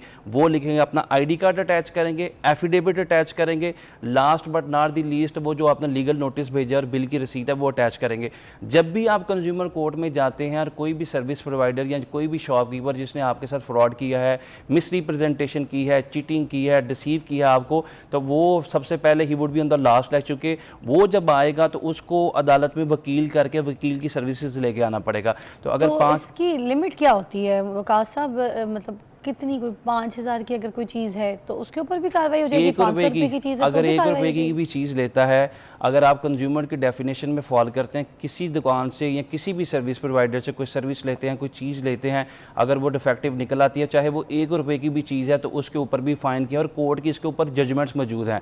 मैं आपको 2-3 चीज़ें और 2-3 जजमेंट जो हैं बड़ी मारूफ हैं पाकिस्तान के हवाले से भी। मुल्तान की कंज्यूमर कोर्ट थी, रिसेंट टाइम्स के अंदर 2023 के अंदर एक चार्टर्ड अकाउंटेंट थी, एक खातून, और उसने जो है वो एक एयरलाइन के ऊपर जो है वो केस फाइल किया कि मुझे जो वहाँ पे प्रॉपर खाना सर्व नहीं किया गया। और जो मुल्तान की कंज्यूमर कोर्ट है 2023 की, उसकी ये जजमेंट थी जिसमें 5.5 मिलियन फ़ाइन किया गया है पाकिस्तान एयरलाइन को। सेकेंडली एंड मोर इम्पॉर्टेंटली, एक मैं इंडियन के कंज्यूमर कोर्ट की जजमेंट को रेफ़र करना चाहूँगा। 2018 के अंदर इंडियन कंज्यूमर कोर्ट के अंदर एक बड़ा मरूफ केस फाइल किया गया, जिसको 2021 तक जो इंडियन सुप्रीम कोर्ट ने डिसाइड किया, और सितंबर 2021 के अंदर वो केस के अंदर वो एक मॉडल था, उसने कहा कि मैं एक ब्यूटी सैलून में गया और वहाँ पे मैं उनकी सर्विसेज लेना चाहता था। उन्होंने जो मैंने उनको डिज़ाइन बताया बालों का, मेरे मुताबिक कटिंग नहीं की, जिसकी वजह से मुझे बहुत सारा नुकसान उठाना पड़ा, और 2 करोड़ रुपया जो है अदालत ने उस पर हरजाना किया। मैं ये समझता हूँ कि हमारे इसको लोगों वसूल को हुआ? अवेयरनेस नहीं, हमारे लोगों को यहाँ पे अवेयरनेस नहीं। इस केस के बारे में बताएं, इसको वसूल हुआ?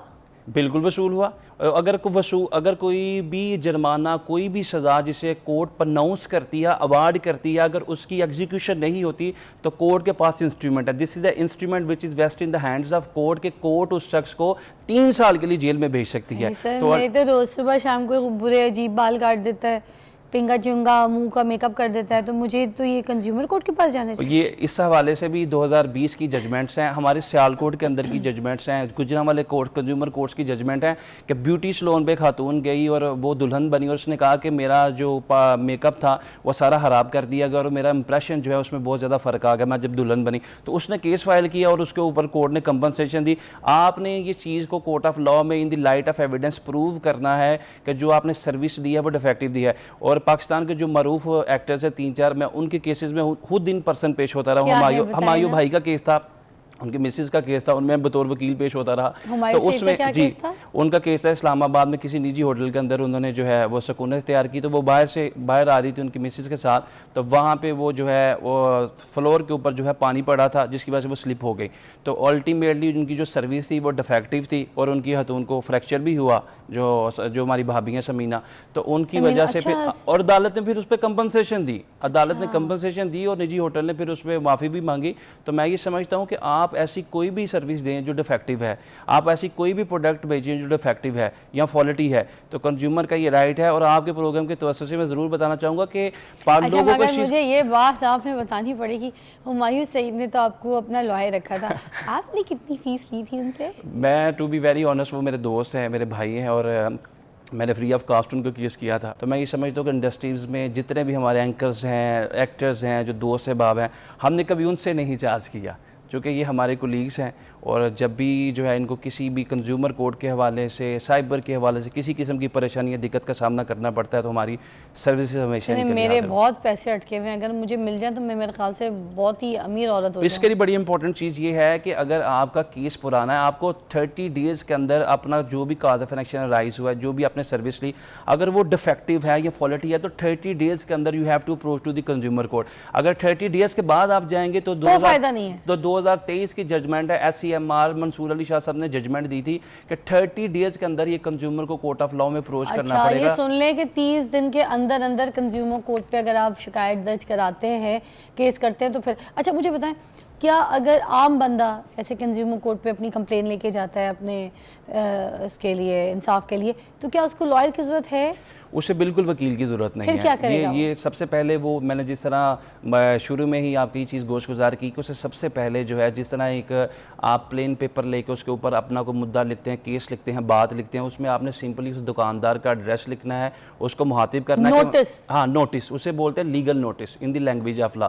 आपने लीगल नोटिस सर्व करना है और ये कंज्यूमर कोर्ट की और कानून की रिक्वायरमेंट है कि आपने लीगल नोटिस सर्व करना है 15 दिन का, और 15 दिन के अंदर अगर उसका रिस्पॉन्स नहीं आता then you have to approach उस कंज्यूमर कोर्ट उसी लीगल नोटिस को आपने कंप्लेंट में जो है वो कन्वर्ट करना है, और उसमें कौन सी चीज़ों की रिक्वायरमेंट है। एक वो पेपर जो लीगल नोटिस है, एक आपने वो रसीद इसके साथ लगानी है जो आपने कोई भी चीज़ खरीदी है, चाहे वो 2000 की है 2 लाख रुपए की है।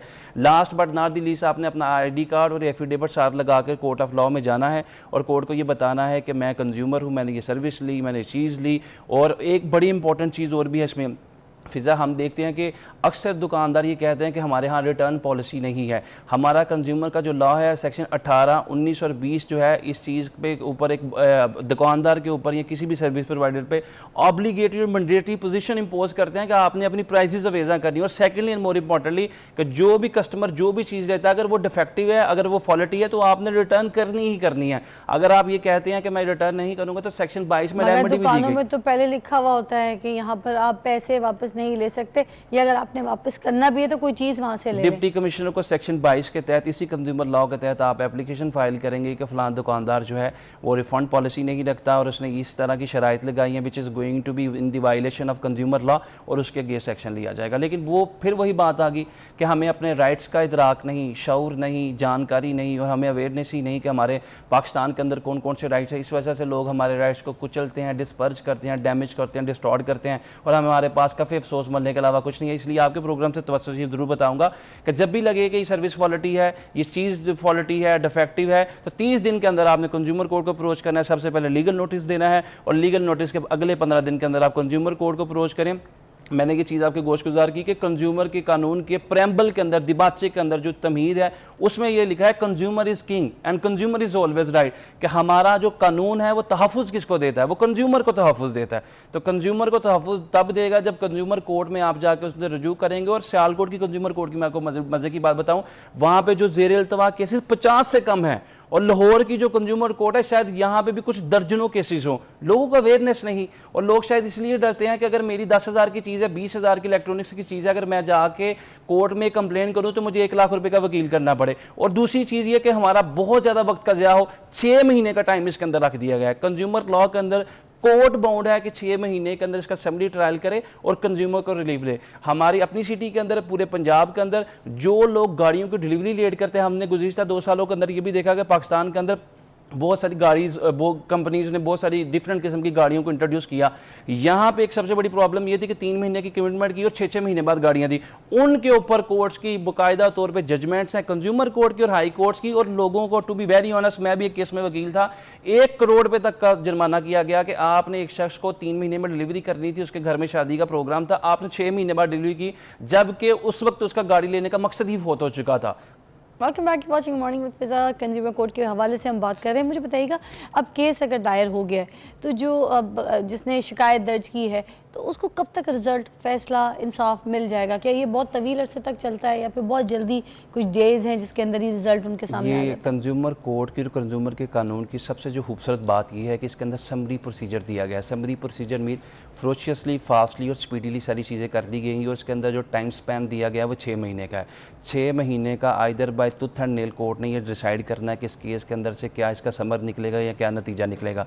तो अल्टीमेटली जो कंज्यूमर के कानून के अंदर एक कंज्यूमर जो कोर्ट में जाके शिकायत दहिंदा बनेगा, उसको किसी भी परेशानी की, दिक्कत की ज़रूरत नहीं कि मेरा जो केस जो है वो किस्सा परीना बन जाएगा या मैं केस भुगते भुगते खुद किसी अखबार की सुर्खी में किस्सा परीना बन जाऊँगा, बल्कि उसको 6 महीने के अंदर के जो रिलीफ मिलेगा। जिस तरह मैंने कहा कि आटे में नमक के बराबर केसेज हैं जो लाहौर की अदालतों के अंदर, सियालकोट या गुजरांवाला की कोर्ट्स के अंदर पेंडिंग है, तो यहाँ पर 3-4 केसेज हैं डेली बेसिस पर। जजेज इंतजार कर रहे हैं कि कंज्यूमर मेरे पास आए कंप्लेंट लेके, और कंज्यूमर को उस चीज़ का शऊर ही नहीं कि उसके राइट्स की वायलेशन कर दी गई। तो 6 महीने से पहले भी जो है एक्सपीडिशियसली, फास्टली, फ्रोशियसली चीज़ों को लेके जाया जाता है। 3-3 महीने में कंज्यूमर कोर्ट के अंदर जो है वो रिलीफ दे दिया जाता है। वकास साहब, ऐसे भी तो होता होगा कि कुछ तंग करने के लिए भी चीज़ सही होती हो, ऑथेंटिक होती हो, मगर उसके बावजूद जो है ना वापस करने चले जाते हो, शिकायत दर्ज करा दें, फिर कैसे पता चलेगा इसकी ऑथेंटिकेशंस का कि ये बंदा सही बोल रहा है या गलत बोल रहा है? कानून जब भी बनाया जाता है तो बोनाफाइड इंटेंशन के साथ बनाया जाता है, नेक नीति के साथ बनाया जाता है, और अनफॉर्चुनेटली हमारी सोसाइटी में सबसे ज़्यादा इसका मिसयूज़ किया जाता है। ये कंज्यूमर को प्रोटेक्ट करने के लिए बनाया गया था, लेकिन इस कानून के आड़े या इस कानून के पसे पर्दा बहुत से लोग अपने मज़मूम मकासद की तकमील और तश्कील के लिए भी कंज्यूमर कोर्ट जाते हैं। जैसा आपने कहा, उन्होंने अपना ये तुरह इम्तियाज़ या वतीरा बना रखा है कि अगर आपने कोई चीज़ ली और दुकानदार को आप हरासमेंट करने के लिए या उसे हरासा करने की। आप ये कहते हैं कि मुझे ये रिटर्न करनी चाहिए, अगर आप मुझे रिटर्न नहीं करते तो मैं कंज्यूमर कोर्ट में जाऊँगा और कंज्यूमर कोर्ट फिर आपके खिलाफ कमर कस लेगा और अल्टीमेटली आपको ये डैमेजेस भी देने पड़ेंगे, चीज़ को रिटर्न करना पड़ेगा और उसके बाद अगर मैंने वकील किया तो वकील की भी फीस। अगर आप वकील करते हैं तो कंज्यूमर कोर्ट पे भी ये बाइंडिंग का ऑब्लिगेटरी है कि जो आपने लीगल एक्सपेंसेस इंकर्ड किए हैं उस केस के अंदर कंज्यूमर कोर्ट आपको वो केस के डैमेजेस भी देता है। लिहाजा एक बड़ा खूबसूरत कानून है, लेकिन फिर वो बात है कि there is nothing either good or bad, thinking make so. हमारे यहाँ जितने भी कवानीन बनाए जाते हैं बनाए तो नेक नियति के साथ जाते हैं, लेकिन हमारी सोसाइटी में वो मुकातबा फ़िक्र भी मौजूद है कि जो उनको मिस यूज़ करने के लिए, एक्सप्लॉइट करने के लिए, अपने मज़मूम मकासद के लिए इस्तेमाल करते हैं। अगर इस तरह किया जाता है तो कंज्यूमर कोर्ट के अंदर वो एविडेंस भी देखते हैं, चीज़ की जो फॉल्ट है वो भी उसकी भी असेसमेंट की जाती है। लेकिन मोस्ट ऑफ द टाइम फिज़ा मैं आपको ये चीज़ बताऊंगा कि जब एक दुकानदार को, शॉपकीपर को या ब्रांड वाले को बुलाया जाता है तो वो इस शर्म से ही मार जाता है कि शायद मेरे प्रोडक्ट के अंदर कोई फॉल्ट नहीं करा है और कल कला ये केस डिसाइड होगा किसी न्यूज़ चैनल की जिन्नत बना, इसी अखबार की जिन्नत बना, तो मेरे पल्ले कुछ नहीं बचेगा। अच्छा, अब इसी सिचुएशन को देखते हुए अगर कंज्यूमर कोर्ट की हम बात करें कि जो आया है बंदा जिसने चीज़ ख़रीदी है और उसको चीज़ सही नहीं लग रही है, ठीक है, और उसने शिकायत दर्ज करा दी। अब यहाँ पर अगर दुकानदार ये कह देता है कि मैंने चीज़ें सही दी हैं और मैंने कोई ऐसा घपला नहीं किया, ना मैंने फ्रॉड किया है, तो अब वो अगर अपनी जगह पे भी ठीक है तो क्या वो भी कंज्यूमर कोर्ट जा सकता है या उसके लिए कोई और तरीका उसको रिप्लाई करना पड़ेगा, उसका जवाब दावा देना पड़ेगा उस कंप्लेंट का, उसी केस के अंदर आके उसमें बताना पड़ेगा कि जो मेरी प्रोडक्ट है इसकी क्वालिटी, इसकी जो क्राइटेरिया मैंने इनंशिएट या न्यूमरेट किया था उसी के मुताबिक है, और फिर वो कोर्ट उसके ऊपर एक असेसमेंट बोर्ड बिठा देती है। वो फिर एक लेंथी प्रोसीजर चला जाता है। लेकिन मैंने अपनी जो गुज़िश्ता 7-8 साल की कंज्यूमर की प्रैक्टिस है उसके अंदर ये चीज़ें देखी हैं कि कंज्यूमर जब भी कोर्ट के अंदर आया उसे कोर्ट ने रिलीफ ज़रूर दिया, और कोई भी शख्स जो है इक्का दुक्का, देखें आटे में नमक के बराबर लोग इस तरह के हमारी सोसाइटी में मिलते हैं जो कवानीन को एक्सप्लॉइट करते हैं, इस तरह के कवानीन को। लेकिन मोस्ट ऑफ द टाइम वही लोग कंज्यूमर कोर्ट में आते हैं कि जिनका कोई जूता टूट गया, जिनका मेकअप गलत कर दिया गया, जिनके बाल काट दिए, ऑनलाइन शॉपिंग गलत होगी। अच्छा, साथ मुझे ये भी ऐड करके बताइएगा, अब कंज्यूमर कोर्ट की फैसला जो है वो ये है कि भाई ये जो दुकानदार था ये अब फ़ाइन पे करेगा, ये चीज़ रिटर्न करेगा और उसको इतना फ़ाइन जुर्माना जो है लग चुका है, मगर वो ये कहता है मैं नहीं मानता, जो सेलर है वो कहता है मैं नहीं मानता इसको, मैं एक्सेप्ट नहीं करता, मैंने अपनी चीज़ ठीक दी थी तो आई डोंट एग्री। अब उस पर क्या है? देखिए उस पर असेसमेंट बोर्ड बनेगा, बोर्ड पुलिस पकड़ के लेके जाएगी उसको? पुलिस नहीं पकड़ के लेके जाएगी, ये एक सिविल सॉर्ट ऑफ एक रेमेडी है कि आप दुकानदार को हरासा ना करें कि अगर कोई किसी के खिलाफ कंप्लेन करता है तो पुलिस पकड़ के उसे 2 जूते लगाए और पकड़ के। ये फैसले के बाद की बात हो रही है कि फैसला कंज्यूमर कोर्ट से आ गया कि इसके ऊपर फाइन लगेगा, मगर वो मानने को तैयार नहीं है। उसके बाद उस बिहाफ पे पुलिस पकड़ के लेके जाएगी और उसके बाद जब एक फैसले की एग्जीक्यूशन की अमलदारी की बात है कि अगर वो हाई कोर्ट तक अप्रोच नहीं करता, अगर हाई कोर्ट आएगा तो अल्टीमेटली 2-3 लाख का वकील करेगा। अगर वो किसी भी पंजाब की नेटिव सिटी से है या डिस्ट्रिक्ट से है, किसी भी लोकेलिटी से है, लाहौर के अलावा, तो उसे 1 लाख रुपए का वकील करना पड़ेगा और अल्टीमेटली अगर उस पर 50,000 का या 1 लाख का फ़ाइन है और वो चीज़ दोबारा से रिफ़ंड करेगा या उसकी रेमेडी देगा तो अल्टीमेटली तमाम जितने भी लोगों के खिलाफ, जिनके खिलाफ जजमेंट आती है, जो जजमेंट डेटर हैं, वो उसकी कंपनसेशन करता है। अगर नहीं करेंगे तो आपने जो बात की वो बिल्कुल दुरुस्त है, कंज्यूमर कोर्ट उसे 6 महीने से 3 साल की सज़ा दे सकता है और कि इसे जाएँ और इसे जेल की काल कोठरी की 2 दिन हवा दिलाएं ताकि इसे भी होश आए कि आपने एक कंज्यूमर का जो राइट था वो कैसे वायलेट किया। Thank you so much Waqas, बहुत बहुत शुक्रिया, आपने बहुत अच्छा, बहुत प्यारा और बहुत जल्दी एक सांस में इतना एलैबोरेट किया कि मुझे लगता है जो चीज़ें मुझे एक 2-3 शो करके पूछनी थी वो आपने एक शो में हमें सारे ऐसे करके समझा दिए। मगर ये क्या है, great chit chat with you, और आपके साथ साथ हमें ये गाइडेंस भी मिलती थी कि किस तरीके से हम कंज्यूमर कोर्ट जो है उससे फ़ायदा उठा सकते हैं। अच्छा, साथ साथ एक और 1-2 एग्जांपल्स मैं आपको देना चाहूँगी कि जैसे अगर आप अपनी गाड़ी मैकेनिक के पास लेके गए और मैकेनिक ने आपकी गाड़ी मज़ीद ख़राब कर दी और काम ठीक नहीं किया तो आप उसकी भी शिकायत कर सकते हैं। ऐसे बहुत सारे जो मामला हैं जो रोज़मर्रा के और आपको समझ नहीं आते कि आपने क्या किया है, आप उसकी शिकायत कर सकते हैं। अगर आपको लगता है कि आपने कोई ऐसी जगह से कोई महंगी चीज़ ख़रीद ली और दूसरी आप पास की दुकान में गए और वही चीज़ आपने देखी वहाँ पर कम पैसों में पड़ी हुई, रेट में फ़र्क हुआ, तो आप उसकी भी शिकायत कर सकते हैं। डॉक्टर अगर ऑपरेट सही ना करे तो फिर उसकी भी शिकायत कर सकते हैं कि उसकी दवाई से आपको फ़ायदा हासिल नहीं है, उल्टा आपको मज़ीद खांसियाँ लग गई हैं। इस तरह से आप अपनी कंप्लेंट दर्ज करा सकते हैं और बड़ा सख्त इसके ऊपर कानून है और ये कंज्यूमर कोर्ट जो है इसका बड़ा अच्छा फ़ैसला है। इसके लिए कोई वकील की ज़रूरत नहीं है और इससे फ़ायदा आप हासिल उठा सकते हैं। इसलिए वकास आपको हमने बुलाया था ताकि आपको बता सकें। एक ब्रेक के बाद मिलते हैं एक नए टॉपिक के साथ। Take a break. Welcome back to watching morning with Fiza. नाज़रीन, अब हम कहानियों के ऊपर बात करेंगे। मेरी कहानी, आपकी कहानी, लोगों की कहानी, घर घर की कहानी, मतलब ड्रामा निगारी के ऊपर बात करेंगे, क्योंकि अगर हम देखें पड़ोस ममालिक में फ़िल्मों का एक ट्रेंड है, वहाँ पर जो जो फ़िल्में बनती हैं, स्पेशली जैसे इंडियन फिल्म्स की मैं बात करूँ, तो उधर हर घर में एक हीरो पैदा होता है, हर घर में एक शाहरुख खान पैदा होता है, हर घर में एक अमिताभ बच्चन होता है, उसकी अपनी एक कहानी होती है, वो अपनी कहानी को रिलेट करता है उस फिल्म के साथ, उस ट्रैक के साथ, वो जो उस फिल्म का ट्रैक होता है, ठीक है। कोई विलन होता है, कोई हीरो होता है, कोई वो बंदा होता है जिसके ऊपर बहुत ज़्यादा जुल्म किया जा रहा होता है, कोई ऐसा मुस्लिम होता है। तो ये सारे कैरेक्टर्स जो है ना डिज़ाइन करके कोई ना कोई अपनी स्टोरी लाइन के साथ उसको मैच कर लेता है। हमारे पास ड्रामा निगारी जो है वो बहुत आला दर्जे पे होती है, उसका एक एक पहलू जो है वो बड़ा रियलिटी बेस होता है, और उसमें हम लोग बैंग्स यूज़ नहीं करते, हम हर चीज़ जो है हकीकत से, हकीकत के करीब लोगों को दिखाने की कोशिश करते हैं। इसीलिए अगर हम बात करें शुरू से, जब मैं छोटी थी, फिर मेरी अम्मी छोटी थी, उस टाइम से भी जो ड्रामा निगारी है जो हम देखते आ रहे हैं पीटीवी के दौर से, पीटीवी होम के दौर से, वो इतनी खूबसूरत है। चाहे अगर मैं बात करूं आंगन टेढ़ा की, ठीक है, और मैं अंधेरा उजाला की बात करूं, मैं चांद गिरहन की बात करूं, ठीक है, मैं दश्त की बात करूं, मैं कशकोल की बात करूं, मैं मेहंदी ड्रामे की बात करूं, सारे ड्रामे, जितने भी ड्रामे जो हम लोगों ने देखे हैं और हम जिनको आइडलाइज़ करते आ रहे हैं, तो वो सारे ड्रामे हकीकत के करीब थे। तो आज जिनको मैंने यहाँ पे मधु किया है वो आपको बताएंगी कि हाँ, ये जो ड्रामा निगारी होती है जब ये कर रही होती हैं, तो ये क्या ऐसी चीज़ें देखती हैं जिससे हमारे माशी हालात या हमारे जो नॉर्मल लाइफस्टाइल है, लोगों की ज़िंदगियां हैं, उससे कैसे मुतासर होकर उसको लिखती हैं, और लोग इन ड्रामों से किस तरह से मुतासर होते हैं और अपनी लाइफस्टाइल और अपनी ज़िंदगियों में उसको लेके आते हैं। तो आज हमारे साथ मौजूद है मिसबा नौशीन, किसी तारीफ़ की मोहताज नहीं है, बड़े फेमस ड्रामाज इन्होंने लिखे हैं, जैसे मेहरपोश है, इश्क तमाशा है, ठीक है, और दासी है, कभी सोचा ना था, और एक वो और था ना आपका चांदनी बेगम भी था आपका। माशाल्लाह बड़े सारे नाम हैं, मैं अभी लिस्ट और भी है, मगर मैंने कुछ चंद जो नाम है जो आपके कुछ फेवरेट हैं उनका मैंने जिक्र किया यहाँ पे। कैसी है मिसबा? मैं बिल्कुल ठीक। फिजा आप कैसी हैं? अल्लाह का शुक्र, थैंक यू फॉर कमिंग। या thank you for inviting me in your show. तो आज हम बड़ा अच्छा टॉपिक डिस्कस कर रहे हैं जिसमें हम ये ड्रामा निगारी के बारे में बात करेंगे। पहले तो आप मुझे ये बताइए कि इतने जो रियल ट्रैक्स आप लोग लिख रहे होते हैं, कलम बंद कर रहे होते हैं, उस वक्त दिमाग में क्या सोच होती है? क्या हर के घर में जाके मेल मिलाप करके लोगों से जान पहचान बढ़ा के, या फिर पड़ोसनों के घर में दोस्तियां करके उनके घर के हालात जानने के बाद पता चलता है? ये किस तरीके से आप कैच करती हैं कि ये सिचुएशन जो है इसको मैंने रियल लाइफ को लिखना है, या फिर सिर्फ ये जहनी कोई सोच है आपकी जो आप इमेजिनरी सोच को अपने कलम बंद करती हैं? देखिए फ़िज़ा, मैं हमेशा एक बात करती हूँ कि जो लिखना है ना वो कुदरती सलाहियत है। अगर आप में ये सलाहियत अल्लाह की तरफ से नहीं है ना तो आप अच्छे राइटर बन ही नहीं सकते। ये सोच मुझे लगता है कि ये अल्लाह पाक ने बड़ा खूबसूरत तोहफ़ा दे रखा है हम राइटर्स को ना। जिस तरह हम सोचते हैं या दुनिया को देखते हैं उस तरह मेरे ख़्याल में आम इंसान देख नहीं सकते।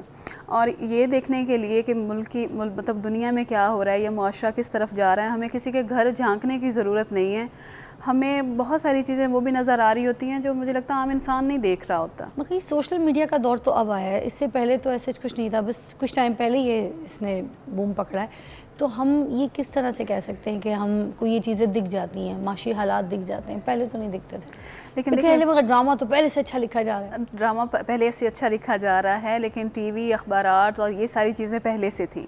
सोशल मीडिया अब आया है ना, लेकिन अखबार बीनी का बहुत ज़्यादा शौक़ था, कुतब बीनी का बहुत ज़्यादा शौक़ था लोगों में। देखिए मसाइल तो शुरू से आ रहे हैं ना, तो फिर ये वही बात मैंने की ना कि एक राइटर के पास ही वो अल्लाह ने ही, ये अल्लाह की, तब मैं कहती हूँ कि कोई इतना खूबसूरत अल्लाह पाक की ये क्रिएशन है, जो भी राइटर्स हैं या शायर हजरात हैं, कि वो नब्ज़ पे हाथ रख लेते हैं, वो अवाम हकीम होते हैं, अवाम की दुखती आप कह सकते हैं, बिल्कुल ऐसा ही है। और मतलब वो इतनी खूबसूरती से जो है ना, मैं कहती हूँ कि सब राइटर्स जो है, मैं सिर्फ अपनी बात नहीं करूँगी, कि वो मतलब उस तकलीफ़ को जो आम वो डिस्क्राइब नहीं ना कर पाते, वो उनको अल्फाज का वो दे देते हैं, नाम दे देते हैं, वो उन लफ्ज़ों में बयान कर देते हैं। तो अब तो सोशल मीडिया की वजह से मैं कहती हूँ कि कोई चीज़ ढकी छुपी नहीं रहती, लेकिन पहले भी ज़ाहिर चेंज बहुत ज़्यादा आया है। अब तो बहुत ज़्यादा मतलब चीज़ें हैं, या ट्रेंड चेंज हो गए हैं, राइटिंग बहुत ज़्यादा चेंज हो गई है। लेकिन ये इसमें कोई शक नहीं है कि हमारा ड्रामा पहले भी अच्छा था, आज भी बहुत अच्छा है। पहले ज़रा मतलब अदबी मौज़ूआत पे बात होती थी बहुत ज़्यादा, वो नई उन चीज़ों पे हो रही होती थी, लेकिन आज तो हम टैबूज़ को भी डिस्कस कर रहे हैं। आज का हमारा जो है, अगर हमारी ऑडियंस बहुत ज़्यादा पढ़ी लिखी है तो हमारे पास ये है कि राइटर्स भी अच्छे हैं, तो हमें ये है कि हमें थोड़ी सी ये मिल गई है लिबर्टी कि हम अच्छा जो है वो हर टॉपिक पे बात कर सकते हैं। तो रही बात यही कि बस पता नहीं कैसे कभी कभी ऐसा होता है कि एक कहानी आपके दिमाग में आ जाती है खुद ही, कोई एक लफ्ज़, कोई एक डायलॉग, पूरी कहानी आपके आ जाती है। लेकिन फिर बात वही है कि देखिए किरदार तो जो है ना वो इसी मुआशरे से ही हम लोग उठाते हैं, हम भी इसी मुआशरे में सांस लेने वाले लोग हैं, हम पे भी चीज़ें असरअंदाज किसी होती हैं। एक लाइफस्टाइल, किसी एक कैरेक्टर का ट्रैक जो है वो कोई उसकी ऊपर की स्टोरी लिखते लिखते बाकी कैरेक्टर्स को आप ऐड करती हैं जब कलम बंद करी होती हैं? देखिए बाकायदा पहले ये होती है कि कहानी बनाई जाती है, जैसे एक ख़ानदान है उसकी कहानी लिखी जाती है, कैरेक्टर्स बनाए एक कैरेक्टर्स पहले सबसे पहले कैरेक्टर्स स्केचिंग ही होती है, हीरो कौन सा होगा, हीरोइन कौन सी होगी। पहले तो ये देखना पड़ता है ना कि कहानी हम किसकी लिख रहे हैं, मेल ओरिएंटेड है, फीमेल की हम लिख रहे हैं। मोस्टली जिस तरह आपने देखा होगा कि कुछ चैनल्स बिल्कुल कहानी ख़वातीन की, मतलब रोना धोना ये वो कुछ उस तरह का वो लेते People love it. बहुत। हाँ, फिर हम उस चीज़ को वो लेते हैं कि अच्छा हमने क्या औरत की कहानी उठानी है या मर्द को दिखाना है। तो खैर हम तो अब तो ये है कि औरत मर्द दोनों की ही वो लिखी जा रही है, लेकिन ये है कि हम वो एक कहानी फिर उसके बाद देखें, अब वो कोई आसमान से तो नहीं गिरा, डेफिनेटली उसकी माँ भी होगी, बहन भी होगी, फिर उन लोगों की भी ज़िंदगी होगी। तो फिर इस तरह से ना एक पहले वन लाइनर बनता है, उसके बाद जो है वो पूरी कहानी जब बनाई जाती है, पूरा कैरेक्टर स्केच होता है, उसके बाद कहानी होती है, फिर ड्रामा, फिर उसमें टर्न्स एंड ट्विस्ट डाले जाते हैं, बाकायदा एक कंप्लीट पैकेज 12 मसालों की आप कह लें चार्ट बनाई जाती है, और उसके बाद फिर वो चैनल को पिच की जाती है। आपका उस्ताद कौन है?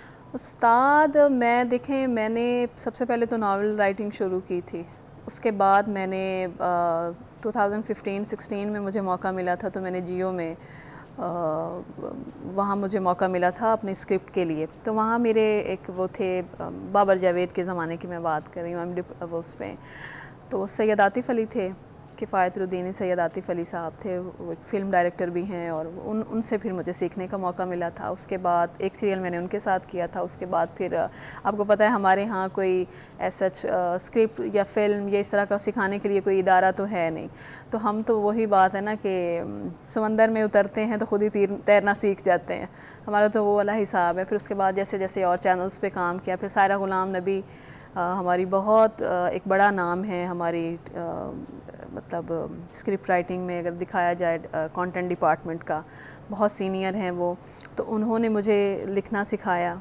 तो बहुत सारी चीज़ें बस इस, और स्टिल मैं कहती हूँ आज तक सीख ही रहे हैं, क्योंकि ये ऐसा काम है कि वो नॉट एंडिंग ना। माशरे में जो मसाइल हैं जो भी रिसेंट आपको देखने को मिलते हैं, या कोई सोशल मीडिया में ऐसे कोई इश्यूज़ जिस पे आप एक नज़रसानी करती हैं और आपको लगता है कि इसके ऊपर स्क्रिप्ट करनी चाहिए, वो कौन कौन से ऐसे मसाइल हैं, माशी मसाइल, जिनको आप ड्रामा निगारी में एड्रेस करना ज़रूरी समझती हैं आज के दौर में? बहुत ज़्यादा हैं, बहुत ज़्यादा हैं। जैसे मुझे पर्सनली डोमेस्टिक वायलेंस बहुत मतलब दिखा भी चुके हैं हम लोग, लेकिन अब तो इतना दिखा दिया ना कि वो चैनल्स की भरमार होगी ना कि अब उन्होंने छोड़ दिया। इसके अलावा जो थोड़ा वो हो जाएगा, लेकिन मेरा है कि जो वुमेनाइजर्स होते हैं, वैसे मैंने एक सीरियल किया भी था उनके लिए। इसमें कौन सी बुरी बात है? अच्छा। बताएं, आधी दुनिया से ज़्यादा देखें किस, लेकिन आपको मैं एक बात बताऊं कि बात बहुत करते हैं ऐसी बच चीज़ों पे। के वो हमें करना पड़ता है। बहुत सारे ऐसे और भी इश्यूज़ हैं जो ज़रा टैबूज़ में आ जाते हैं, वो हम नहीं कर पाते। जैसे मैं कहती हूँ कि डिसेबल लोग हैं, उनकी लाइफ पे अगर मुझे कुछ लिखने का मौका मिले, लेकिन मुझे बताएं कोई भी जो है वो हीरो लंगड़ा होना पसंद नहीं करेगा, और यहाँ पे हीरोइंस जो हैं वो मेकअप उतारना पसंद नहीं करती, वो कहती हैं ब्लो ड्राई करवा के मैयत वाला सीन करवा दो। अब तो डिजिटल दौर है, अब तो वैसे भी बेस वगैरह का दौर नहीं है, अब तो चेहरे पे इतना मेकअप बल्कि बुरा लगता है, क्योंकि डिजिटल कैमरास तो टू मच मेकअप एक्सेप्ट नहीं करते, बल्कि इंसान बुरा लगता है। तो अब अभी भी ये तो कहाँ नहीं हो रहा होता, मुझे बताएं। अगर आप देखती हैं टीवी ड्रामास तो आप देखिएगा बहुत ज़्यादा जो सोशल मीडिया पे तनकीद हो रही होती है वो इसी बात की हो रही होती है कि किसी की अगर कोई डेथ सीन है कि कोई तो सब ने सफ़ेद कपड़े पहने हुए सारा कुछ है, लेकिन हीरोइन के बाल ब्लो ड्राई हैं, वो सो के उठ रही है तो ब्लो ड्राई उसका हुआ है कंप्लीट, उसने मेकअप किया हुआ है, तो वो सब लोग यही कहते हैं ना नेचुरल क्यों नहीं आप लोग करते। खैर ये उनका मामला है, मैं तो उसमें वो नहीं करूँगी, लेकिन ये है कि चीज़ें उस हिसाब से नहीं हो पा रही होती ना। बहुत सारे मसले मसाइल और भी जब होते हैं आप channels। ड्रामा निगारी में आई जी। तो फिर आपने क्या क्या चेंजेस जो थे वो अपनाए? देखिए, मैं बीइंग अ राइटर जो मैं कर सकती थी ना, मैंने ये देखा कि मुझे वो लिखना है जिससे मेरे कलम से या मेरे लिखे से कोई किसी को कोई वो ना पहुँचे, मतलब कोई ऐसा बुरा मैसेज ना जाए। मैं कोशिश करती हूँ मेरे हर सीरियल में जो है वो कोई ना कोई मैसेज हो। ख़वातीन के लिए बेसिक मेरा जॉनरा जो है वो रोमांस और सोशल इश्यूज़ हैं, तो मैं किसी न किसी सोशल इशू को एड्रेस करते हुए अपनी इखलाकी इक़दार जो है ना, मैं कहती हूँ हमारे सोशल या हमारे जो भी एक नॉर्म्स हैं ना, उन पे मैं फोकस्ड रहती हूँ, उनसे मैं हटती नहीं हूँ। मैं कहती हूँ चलें कि वैसे ही सही, लेकिन ये चीज़ें ज़िंदा रहनी चाहिए। तो ये चीज़ें हैं जिन पे मैं बहुत फोकस्ड होती हूँ और उनसे फिर मैं पीछे हटती नहीं हूँ।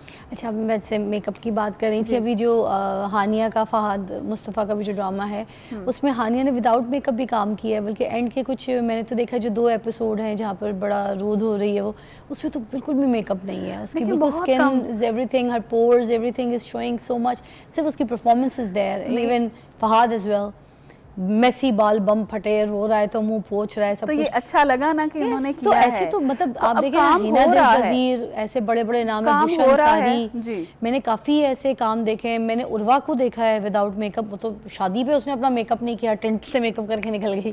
नहीं, तो ये है कुछ हैं जो लड़कियां बिल्कुल बहुत, करती मैं कह रही हैं। हूँ, नहीं, अब groomed लड़कियां हैं। हैं, कुछ हैं जो बहुत अच्छा भी वो कर रही हैं, मैंने सबका नाम नहीं लिया, लेकिन ये है कि मोस्टली मगर बड़े नाम जितने हैं ना, मैं आपको बताऊं, अभी जितनी भी लड़कियां जो कामयाब है ना, they not doing makeups, they might using tints जो थोड़ी सी कैमरे की रिक्वायरमेंट है, but they are not doing makeup. हाँ, ये इंडियन ट्रेंड्स है, they use makeup, but in Pakistan नहीं, इंडियंस की तो खैर क्या ही बात है कि वो एक ब्रेक के बाद इस पे मजीद बात करते हैं। We'll take a break.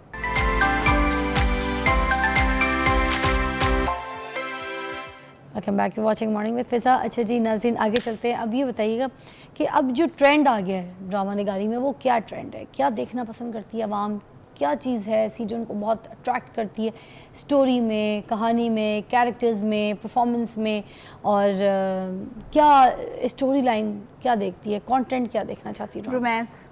Really? Romance ऐसी चीज़ है वो कभी ख़त्म नहीं होती, कभी पुरानी नहीं होती। अच्छा। हाँ, अभी रिसेंटली हमारा जो इतना अच्छा जा रहा है, अभी आपने जैसे ब्रेक से पहले कहा भी, हानिया और मुस्तफ़ा जो फ़हाद मुस्तफ़ा का जो उसका है, तो बजट भी मुझे बड़ा कम लगता है, तुम्हें पैसे नहीं लगे? लेकिन आप ये देखें ना मुझे कि लगे कहानी इतनी है कि 2 मियाँ बीवी की कहानी है, उनके उनकी स्ट्रगल की हाँ, कहानी सीधी। है, और वो लोग ऐसे पागल हुए पड़े हैं, वो सिर्फ ये देखना चाह रहे हैं कि मतलब उसमें वो बहुत प्योरिटी है ना उसके अंदर। तो देखिए, वो- हैप्पी एंडिंग भी की, मुझे तो ये भी अच्छा लगा। अच्छा, वो अभी मैं वो नहीं देख सकी, लेकिन मैंने ये भी है सोशल कि- मीडिया पे हाँ। देखा भी, वो देख नहीं सकी, मगर मुझे ये बात का चार्म लेकिन उसको अच्छा इतना लगा कि प्यार इट्स मिला, हैप्पी एंडिंग। बिल्कुल ऐसा ही है, इतना ज़्यादा उसको प्यार मिला। और मेरा खुद भी ये मानना है कि एक हीरो हीरोइन जो स्टार्टिंग से इतनी हर्डल्स फेस कर रहे हैं, ये इतनी कुछ उनको फेस अगर करें ना, तो उनको एंड पे जो है वो ज़रूर मिलना चाहिए, और क्योंकि इतने फिर आवाम प्यार आपको से, माफ इतने नहीं मजे से करती। कहती, मुझे हक करो ना, मुझे गले लगाओ ना, लगाओ ना मुझे गले। वो इतना अच्छा ट्रैक लगा मुझे, लेकिन बड़ा ये है कि हानिया नेचुरल। वैसे भी बहुत ज़्यादा क्यूट है, और वो हाँ। अच्छी एक्टिंग भी बहुत अच्छी करती हैं, तो हमारी बड़ी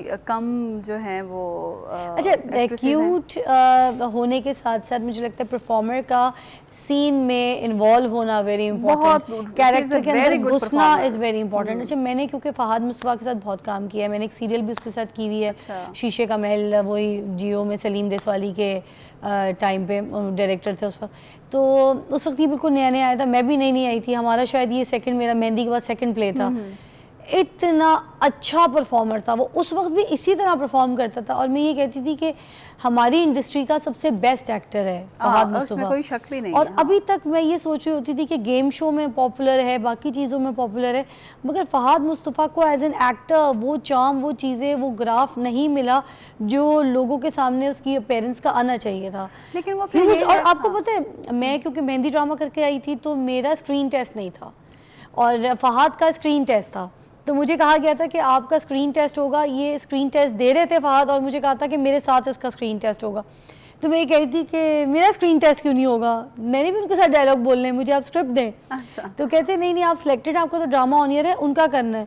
और मैं उसको परफॉर्म करता देख रही थी, फिर मेरा भी इनके साथ स्क्रीन टेस्ट के लिए जब मैं गई तो मैंने भी लाइंस बोली, बट ये ऐसे बोल रहे थे, इनकी अपेयरेंस, इनकी acting, and he was so well. वालिद साहब भी इनका एक बड़ा नाम है, बहुत बड़ा किसी ने ये पीछे बैकग्राउंड नहीं देखा कि फ़हद मुस्तफ़ा के जो वालिद साहब थे वो भी पीटीवी दौर के एक बहुत मंजे हुए बहुत अच्छे एक्टर थे। बहुत अच्छे। तो एक होमवर्क, एक लुक वो अपने घर का खानदान से देखते आ रहे हैं, जीन्स में आ गई ना वो जीन्स चीज़, में, जी जीन्स में ये तो बहुत अब मैटर इस तरह के कैरेक्टर्स, इस तरह के लोगों को हम प्रमोट करना शुरू हो गए हैं, सही हकदार को नाम देना शुरू हो गए। मुझे तो इसी बात की बहुत खुशी है। लेकिन मुझे फ़िज़ा ऐसा लगता है कि फ़हद फिल्म्स की तरफ चले गए, तो वहाँ एज एन एक्टर उन्होंने अपना हीरो और वो मतलब जो चीज़ें थी ना वो उन्होंने वहाँ पे दिखाई हैं, वो वहाँ पे अगर बड़े हिट थे। पाकिस्तान में बहुत अच्छी फिल्म्स बनने लगे ना तो फहद हो गए, एहसान खान हो गए, ये लोग सारे जो है ना बिल्कुल ऐसा ही उड़ा है, देंगे। मगर उड़ा हमारे देंगे। पास फिल्म का क्राइटेरिया भी इतना बड़ा नहीं, मगर हमारे ड्रामा को लोग बहुत पसंद करते ड्रामा हैं। तो हमारा थैंक्स बहुत टू यू एज वेल, आप लोग लिखते हैं, थैंक यू सो इतना प्यारा कलम बंद करते हैं कि लोग उसको देखते हैं और अपनी जो है ना ज़िंदगी में शामिल करते हैं। Thank you so much, Thank you बहुत so अच्छा लगा आपको मिलके, आपसे बात करके। मुझे आई भी विश यू बहुत बेस्ट ऑफ अच्छा लक लगा। In the Thank you future so as well, कि आप अच्छे अच्छे ड्रामे जो है हम दिखाएं, हाँ, ठीक है? इंशाल्लाह। Thank you Thank so you so much. Okay, तो हम आपसे मिलते हैं कल। अपना बहुत ख्याल रखिएगा एक नए कॉन्सेप्ट के साथ, नए कंटेंट के साथ। ठीक है।